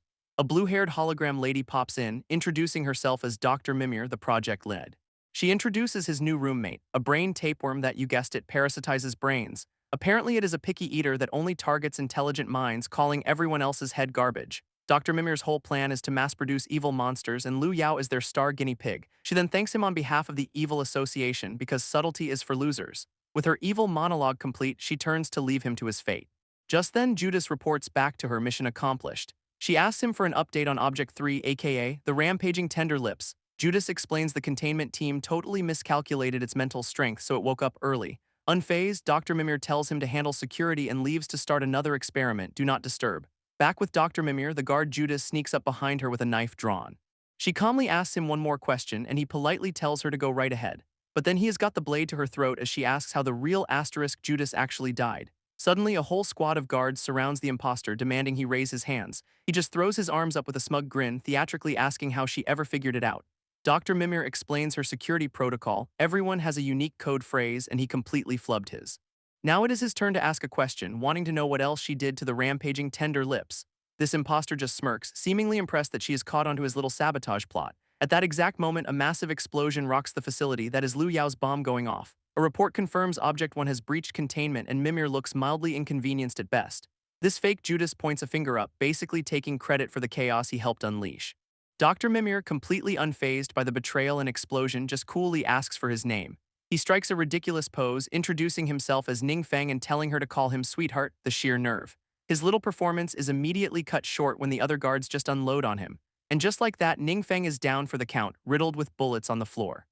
This guards stand over the body as an order comes in to compensate the real Judas's family. Case closed. One of the remaining soldiers asks Dr. Mimir if they should go after the escaped Liu Yao.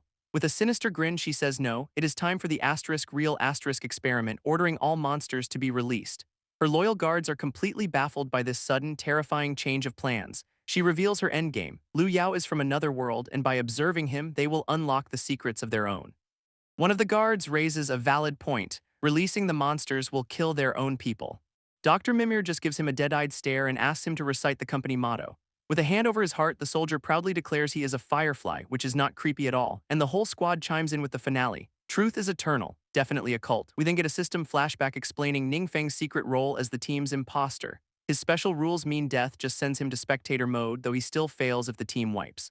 Now in his ghostly form, the top 10 ranked player admits he got a little careless back there. Turns out he was trying to solo Dr. Mimir but completely underestimated her intelligence. From his new spectator hub, he can still buff his teammates and is now watching their every move. His first review is of Brother Lei, who he immediately writes off as a total weakling. Next up is Zhou Peng, who gets a better score, though he notes she is at a disadvantage. Finally, his gaze falls upon the unlucky soul who got stuck playing the containment object. Ningfeng leans in, genuinely curious to see how Lu Yao is handling the pressure, and he is absolutely baffled to see our boy just playing with the brain bug instead of escaping. Lu Yao holds up the centipede with a truly unhinged grin, calling himself a piece of shit. This sight completely short-circuits Ningfeng, whose spectator avatar devolves into a confused chibai. Our boy then launches into a bizarre and disgusting monologue as his suggestion skill activates. He is now happily shaking the brainworm, taunting it for not being able to stand him. Ningfeng is having a full-blown meltdown, clutching his head and questioning Lu Yao's sanity. But Lu Yao just holds up his new pet, promising they are going to be together for a very long time. And with a look of pure insanity, Lu Yao prepares to eat the brain worm like a piece of candy. That poor little parasite lets out a terrified squeak as it goes right down the hatch. We get a horrifying silhouette of the bug's journey down his throat. Bon appetit. Lu Yao just gulps the whole thing down, not a single regret in sight. Watching from the sidelines, Ningfeng is having a complete and total meltdown. This guy is absolutely losing it, wondering why he is stuck with a lunatic instead of a normal teammate. His system announces the successful parasitization, granting him tentacles and a full stat boost.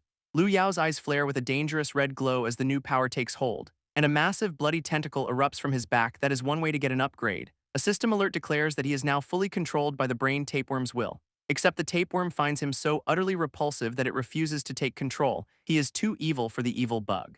One of the researchers monitoring the experiment is just screaming at the screen in disbelief. With the containment door wide open, guards scramble to stop him from escaping the facility. Our boy just stands there, tentacles writhing, with a smirk that says, "Come and get me." Then he launches himself forward, grinning like a maniac ready for some fun.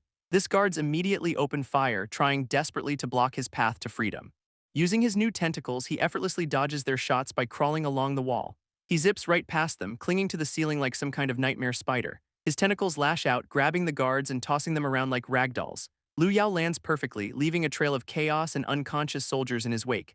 This first guard to confront him gets a face full of wall, courtesy of Lu Yao's brand new tentacles. Meanwhile, a researcher in the control room is panicking, asking Dr. Mimir what they should do. But Dr. Mimir is completely unfazed, coldly ordering her team to record the data for science, of course. A report on her screen notes his evil value is so high it is actually breaking their predictive models. And our boy is just admiring his new look, casually remarking that he finally has some self-preservation power. He then immediately asks if someone can please take the gross tentacles off him. The audacity. Turns out he's negotiating with the parasite, threatening to keep it trapped if it does not behave. At that moment, something rumbles from within, signaling a new challenger has entered the arena. Elsewhere in the facility, a silver-haired fighter is ambushed by a massive, flying piranha monster. Without missing a beat, she leaps directly onto its face, ready for a fight. She lands perfectly on its back, striking a pose with her shotgun, a total action hero moment. With a sigh, she calls the monster a hassle and prepares to waste resources putting it down. But then she spots a note on its back with a password. Ningfeng is the coolest, subtlety is not his strong suit. She repeats the ridiculous phrase with an expression that just screams, "I am so done with this." Incredibly, a ceiling projector activates, confirming the password was accepted. This device projects a massive hologram of Earth, a little gift from our ghostly teammate Ningfeng. Utterly unimpressed, the fighter just calls him shameless for the theatrical assist, and it works perfectly as the giant fish monster is completely mesmerized by the shiny planet. Using the distraction, she gracefully leaps away from the monster and towards the hologram. This creature takes the bait, lunging at the projected Earth and ignoring her completely. This giant fish monster takes the bait, smashing headfirst right through a brick wall. Ningfeng's system then scolds Zhou Peng for not saying the password with enough reverence, peak pettiness. At that moment, a tiny creature zips past, slicing the projector's support cable clean off. She snags the falling equipment as the system thanks her for the donation and tells her to stop commenting. Her first thought is not about survival, but about how much she could probably sell this thing for. Back in spectator mode, Ningfeng is having a fit that someone just walked off with his prized projector. Still, he has to admit Zhou Peng seems competent, so he decides not to worry about her. His focus then shifts to the team's resident weakling, who is cornered by a massive beast. Ningfeng's ghost pops up to offer support and the guy absolutely screams for it. A little capsule then drops from the ceiling, a care package from their spectral teammate. This giant wolf thing immediately spots the shiny new toy bouncing on the floor. It chomps down on the capsule, which promptly explodes in a massive flash of electricity. Turns out it was a paralysis grenade, good for a 10-second stun on weaker monsters, and it works perfectly, leaving the beast frozen in place and crackling with energy. Ning Feng's system gives the guy 10 seconds to finish the job, all while complaining about his uselessness. With the monster stunned, the teammate finally gets into a fighting stance, ready to strike. He whips out a tiny little knife, looking way more confident than he has any right to be. This paralyzed beast can only glare down at him, waiting for the stun to wear off. Then we cut to a completely random scene of a stray kitten being shooed away from a corner, and someone immediately throws rocks at it. What is even happening in this place? We get a flashback to some street thugs tormenting a poor little kitten, real classy guys. But this is no ordinary cat, as its eyes flare up with a menacing blue glow. Turns out it is Containment Object 57 and it has a serious grudge against humanity for obvious reasons. This log notes it has huge potential, but Mimir cut its funding for having a low evil value. Guess she missed this part. Back with our weakling teammate, the stun on the giant wolf is wearing off.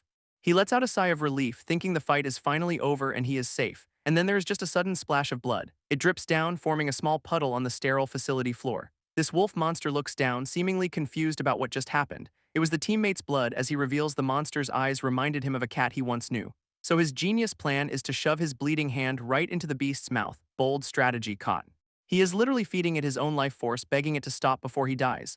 This creature seems to comply, licking up the blood from the floor instead. A system alert declares the spirit cat has been pacified and the exit gate opens. Wait, the cat asterisk. With the task done, he gets ready to make a break for it, leaving the giant beast behind. But a sudden roar from behind makes him freeze in his tracks. This wolf is back on its feet and the guy is just so done with this whole situation.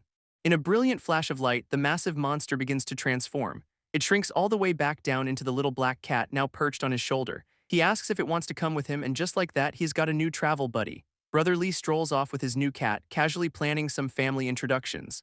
This wholesome moment is immediately interrupted by guards opening fire down the hall.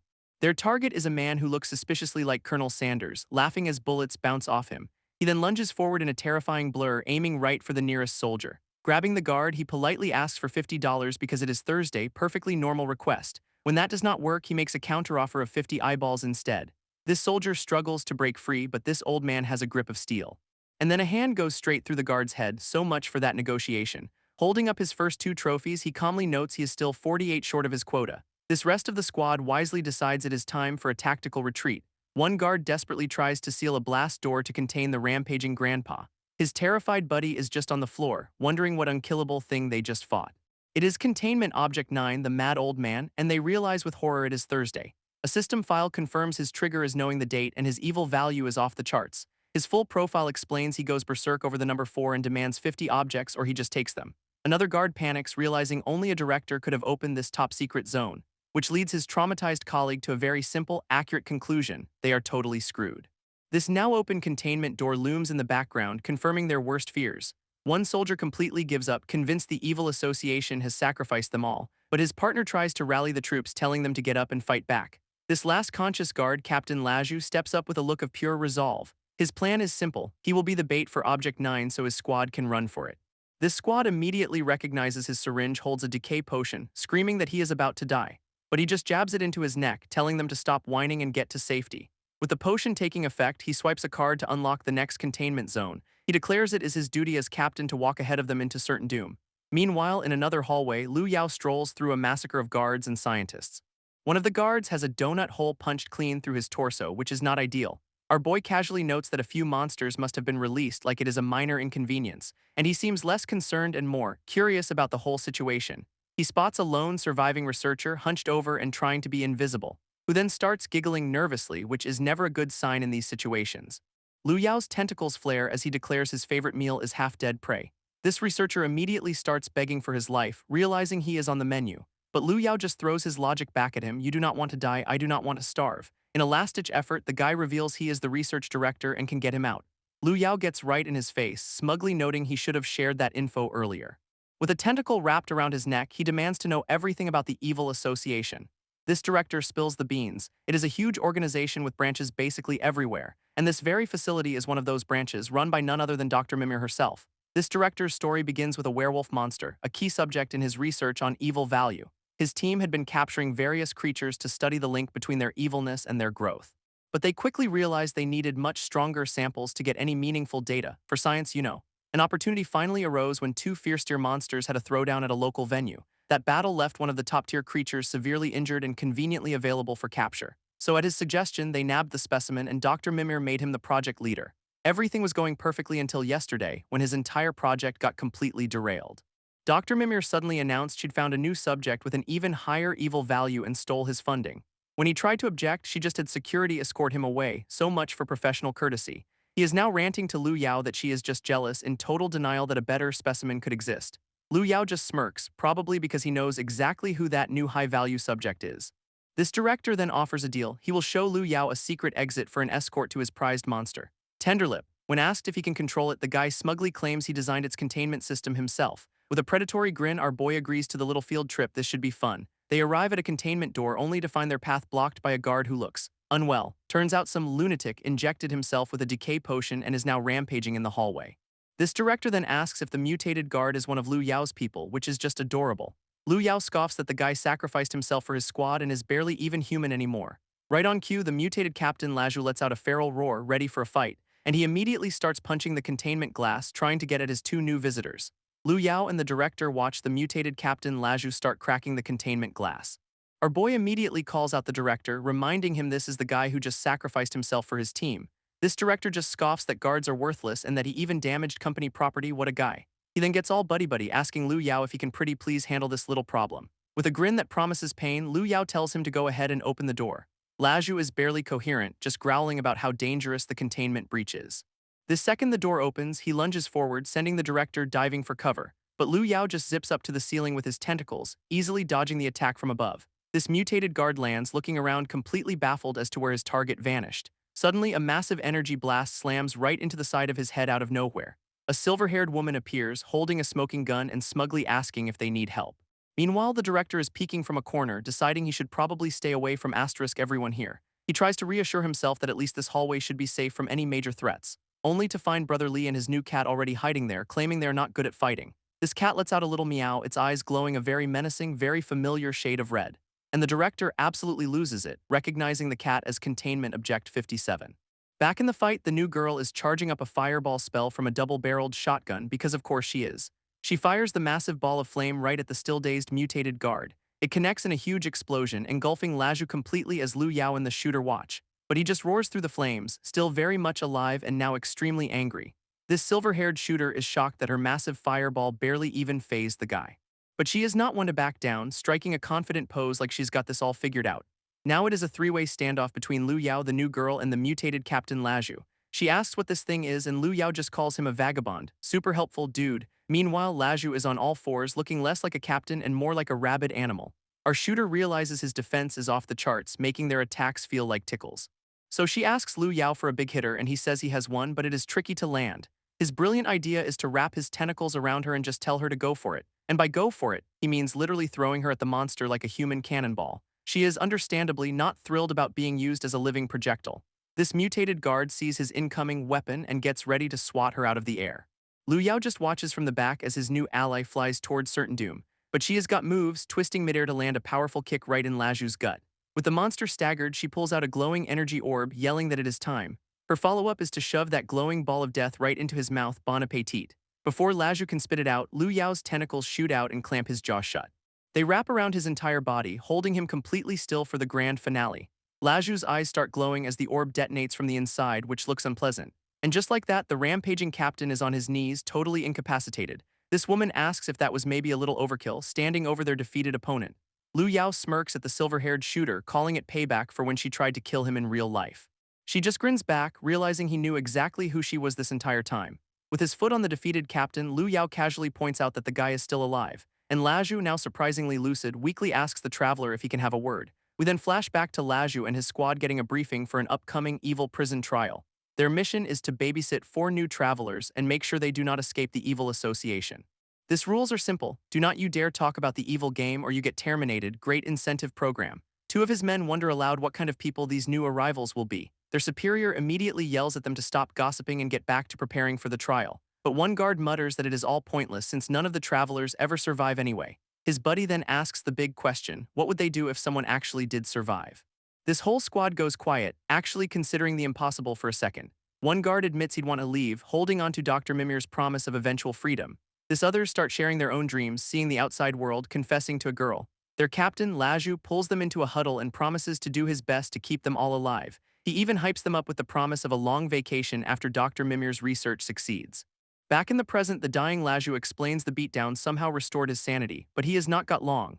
Lu Yao just gives him a look that says, "Get on with it, I do not have all day." This captain begs him to spare the other staff, revealing they are just data entities forced to follow orders. But a massive system warning flashes in his face, threatening termination for revealing any more secrets. Laju just laughs in the system's face, roaring that he is a dead man walking and could not care less about their threats. Before he can spill any more secrets, Lu Yao's tentacles shoot out and gag him mid-sentence.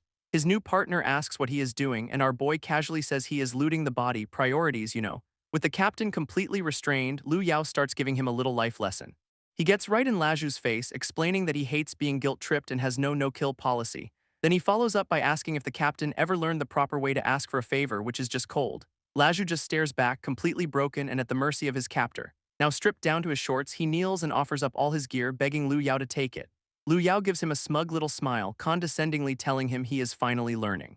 This defeated captain then asks if he will finally agree to his request to save the others, and Lu Yao hits him with a hard no, completely shutting down his last hope. But then he drops a small bottle of medicine on the floor in front of the kneeling guard. Laju picks it up, totally confused about this sudden act of whatever this is. A system card reveals it is universal medicine from the unethical pharmaceutical company, which may have random side effects. What could go wrong? This captain asks why he is being helped, and Lu Yao just tells him to protect his own people if he cares so much. This is not charity though, our boy clarifies it as a trade, and he wants to know what Laju's mission is. Laju is completely taken aback by the question, not sure what to say. With a grin, Lu Yao lays out the price, tell him the mission without getting terminated by the system. This captain finally agrees, and Lu Yao tells him to pay close attention to his instructions. We then cut to a terrified scientist cowering before a massive werewolf monster. Looks like we found the mission. A blonde guy asks his purple-haired teammate what she ran into, and the werewolf from before just calls her a real pervert. This guy is understandably confused, but their new red-eyed leader just tells everyone to get a move on. This new leader then smirks, announcing he has come up with a brand new plan for their trial. We then cut to Colonel Sanders, of all people, laid out on the floor looking completely defeated, but the colonel gets back up looking surprisingly contemplative for a guy who just got wrecked. He starts dropping some wisdom, saying the martial world is not just about fighting and killing. It is also about human connections, he says as he strolls down a very sterile-looking hallway. This new squad arrives at the containment site for Tender Lips, the monster the director was so proud of. This director explains they only managed to capture her because she was already super weak from her injuries. When asked if she is still a threat, the guy puffs up his chest, calling her his proudest creation. Inside the containment cell, we see a woman sitting calmly on a platform. This is the big bad monster. A closer look reveals she's got stitches on her face and glasses, looking more like a librarian than a beast. She asks a guard kneeling at her feet if it hurts, right as he is, biting her foot apparently. And then she just launches him across the room with a brutal kick, so much for the gentle act. With her eyes glowing orange, she grins and says pain is exactly what he should be feeling. Meanwhile, the director is practically bouncing with joy, bragging that even 2000 cc of decay potion did not make her mutate. But he is also throwing a tantrum because despite her power, she is not qualified for the experiment. This new leader calmly puts a hand on his shoulder, asking how exactly he plans to get her back under control. His brilliant plan involves just pointing, saying her rampage broke the controls and he needs to go reset them. This blonde squadmate completely freaks out, yelling that this is basically just sending them to their deaths. This director puts on his most trustworthy face, promising to help and casually mentioning he is their only way out. Their new leader immediately orders the werewolf girl, Jo Peng, to babysit the director so he does not try anything funny. Meanwhile, the blonde teammate is just standing there wondering what his job is in all this. With a creepy grin, the leader drops a weird line about father and son teamwork, looking right at him. His idea of teamwork is grabbing the terrified blonde guy by the collar, who immediately starts protesting. Over on babysitting duty, Jo Peng keeps her shotgun aimed at the director, who is trying way too hard to look relaxed. This leader just drags his new son along, claiming he is cooperating because he wants to get out of here too. From a distance, they see the contained woman, Tender Lips, waiting for them on a platform. Having fully embraced his new role, the blonde kid asks his dad what the plan is, cat still included. His dad's simple plan involves some red tentacles suddenly wrapping around the blonde guy's body. And by plan, he means yeeting the poor kid through the air like a human missile, screaming all the way. He lands with a spectacular faceplant right at the feet of the contained woman. Dazed and confused, he looks up from the floor, getting a real nice view of her feet. Tender Lips just looks down at the new arrival with a completely unbothered expression. Her attention is quickly stolen by the leader, who strolls up with a weaponized guitar and a casual greeting. Her eyes immediately flash a dangerous red as she recognizes the guy standing before her. Without a second's hesitation, she launches herself forward in a furious attack. But the leader just smirks, activating a skill called the Ultimate Evil Source. Sounds friendly. A magic circle appears as the system finds a target with sufficient affection willing to become his minion, and his ultimate evil power summons the defeated Colonel Sanders, who gets yanked through a portal to join the fight. But instead of the colonel, a warrior woman appears, complaining she was summoned to fight another crazy woman. She turns to the new leader, asking if he is the one responsible for bringing her here. This system explains she is a nightmare butcher, but a light version whose power depends on the summoner. Our new leader is just completely floored by this unexpected development. This was not part of the plan. Spotting Tender Lips, the butcher immediately assumes she is the target and promises to protect her new master.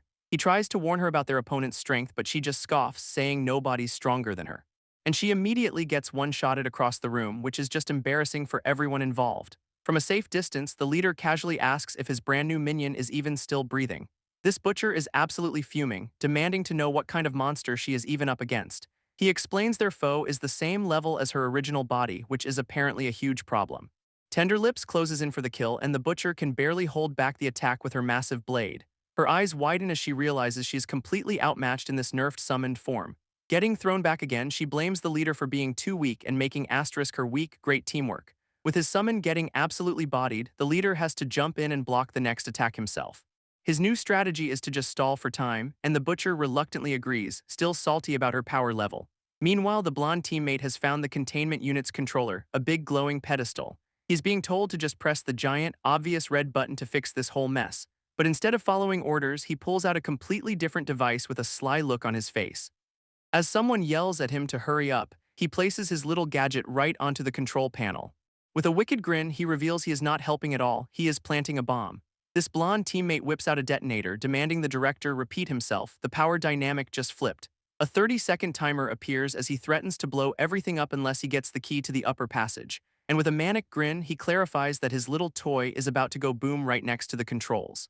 This director completely loses it, screaming that his precious mechanism is supposedly indestructible. Our new villain smugly asks if he'd like to check the item info on that just to be sure. Utterly baffled, the director can only stammer out a confused huh. A system card reveals it is a quantum bomb that collapses objects because, and I quote, "It is high-tech, best explanation ever." This sends the poor guy into a full-blown panic, wondering how a player even got their hands on that. To add pressure, Jo Peng puts her shotgun to his head, reminding him his precious monster dies with them. Defeated, the director finally realizes this was a coordinated shakedown from the very beginning. Back in the fight, Tender Lips is sent tumbling through the air right towards the butcher. But the leader dives in, intercepting Tender Lips midair before she can flatten his summon. With only 3 seconds left, the director finally cracks and throws them the keycard. This blonde traitor calmly places his hand on the panel, thanking the man for his cooperation. In the aftermath, a gagged Tender Lips is finally restrained, her red eyes still glowing with rage. Their leader now stands over her as she kneels on the ground, completely subdued. He just looks down at his defeated opponent, the fight seemingly over for now. Then he asks if she is okay, which is a weirdly considerate question for this situation. This butcher who just got annihilated pops up with a huge grin, insisting she is totally fine. She explains a mere fatal wound is nothing, and his summoning her proves he is tight with her original self, flawless logic. With her job done, the summoned butcher just waves a cheerful goodbye, announcing her time is up. This new leader just smirks, finding that whole chaotic summoning ordeal pretty amusing. Meanwhile, the director is still cowering on the floor, insisting he has given them everything they wanted.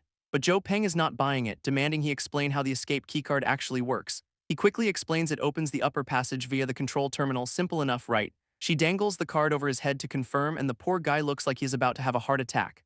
This card works perfectly, verifying a level access and activating an emergency escape route. As Jo Peng confirms it is legit, the director starts getting a little too smug, saying of course it is. His face twists into a villainous grin as he promises her a little surprise, which is never a good sign, and right on cue a hexagonal energy field erupts from the floor, trapping her completely. This system calls it a rescue, detecting a hostage situation and locking her down as she tries to kick free. She is completely stunned by the advanced security, realizing she just walked right into a trap. Now back on his feet, the director gloats about being 2 steps ahead of them the entire time. He then reintroduces himself as the head of an evil association project, addressing the leader as Subject 1. On a nearby monitor, the leader looks completely unfazed, confirming the director knows who he is. This director just cackles, revealing he has been planning this entire confrontation since the moment they met. Suddenly, a massive spectral lion beast roars into existence, looking ready to cause some serious damage. This creature then lunges through the hallway, a blur of motion and pure aggression. but it gets stopped cold by containment fields, with the director taunting his little kitty for being trapped.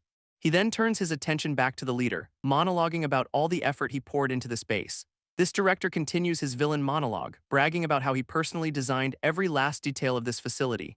Meanwhile, Jo Peng confirms the energy field trapping her is way too sturdy to break with what she has, but she seems to notice something about the barrier, a detail that gives her pause. His rant gets personal, blaming the leader's very existence for getting his entire precious project shut down by the higher-ups. So he orchestrated this whole mess to pit his creation against the leader just to prove whose subject is better. On cue, the supposedly subdued tender lips starts to stir, her eyes glowing with renewed menace. She rises to her feet, ready for round two, as the director demands to see which of them is the superior project. This blonde kid immediately starts panicking, asking his new dad if he can actually take her on now that she is back up. With a smug look, the leader just casually admits there is no way he can beat her, not exactly a confidence booster. From his control room, the director laments that she is still incomplete, fantasizing about how strong her perfect form would be. He then gives the order for tender lips to attack, pointing her right at the leader and his team. This blonde teammate clutches a talisman, seriously considering just running for it against a fierce-level monster. Yet he hesitates, glancing over at his leader, clearly torn about abandoning him now. Throwing caution to the wind, he decides to go all in and fight alongside his new dad. But the leader stops him, clarifying that he only said he could not asterisk beat her, not that he had to asterisk fight her. As the blonde kid looks on confused, the leader's arm starts glowing with a strange purple energy.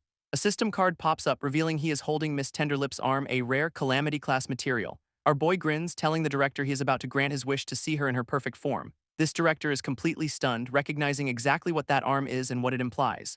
And with a flick of his wrist, the leader yeets the severed limb right back at its original owner.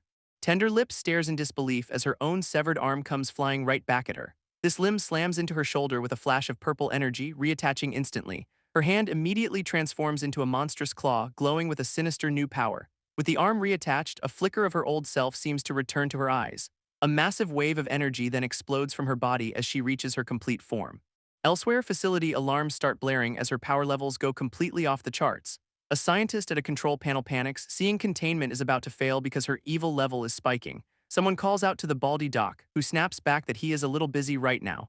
A purple-haired woman shows him a projection that makes his jaw hit the floor. He is standing before a massive hologram of the Earth, looking completely insignificant.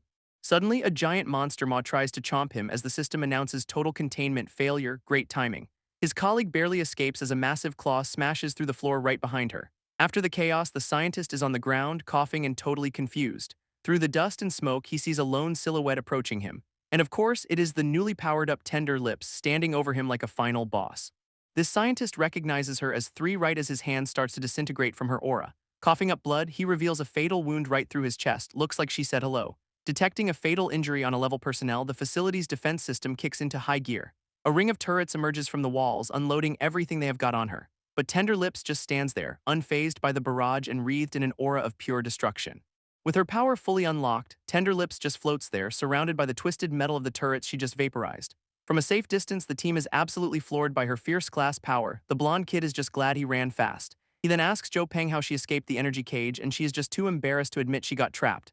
Meanwhile, the dying director gazes up at his creation with a deeply creepy smile, calling this her perfect form. He starts cackling that he was right all along and his project is the strongest. Great priorities for a guy bleeding out. And his reward for this villain monologue is getting immediately skewered by his own perfect subject. Even with a new hole in his chest, he is still smugly insisting he was right. Talk about dying on a hill. In his final moments, he reaches for her, calling her beautiful, which is just all kinds of uncomfortable. Then he just collapses onto the floor, officially ending his tenure as head of the My Monster is the Best club. Our leader finally steps into the room, coolly observing the mess and commenting on the director's little tantrum. But Tender Lips immediately turns on him, lunging forward for an attack. So much for a thank you. His teammates scream a warning, scrambling to help as she closes in for the kill. And of course, the blonde kid immediately trips over his own feet in a moment of pure athletic grace. This leader, however, effortlessly catches her hand, stopping the attack and calling her by a different name, Lu Yao. Her eyes widen in recognition, and she is completely overwhelmed that he actually came all this way for her. He plays it cool, saying he is just passing through, and she seems to understand the hidden meaning completely. His two teammates just watch this soap opera unfold, wondering if they just stumbled upon their new dad's old flame. With an arm around her, he asks if she wants to come with him to have a word with the guy upstairs. She just quietly agrees to go with him, her rage completely gone now that he is here. Our boy flashes a wicked grin, announcing it is finally time to meet the real boss, a Dr. Mimir.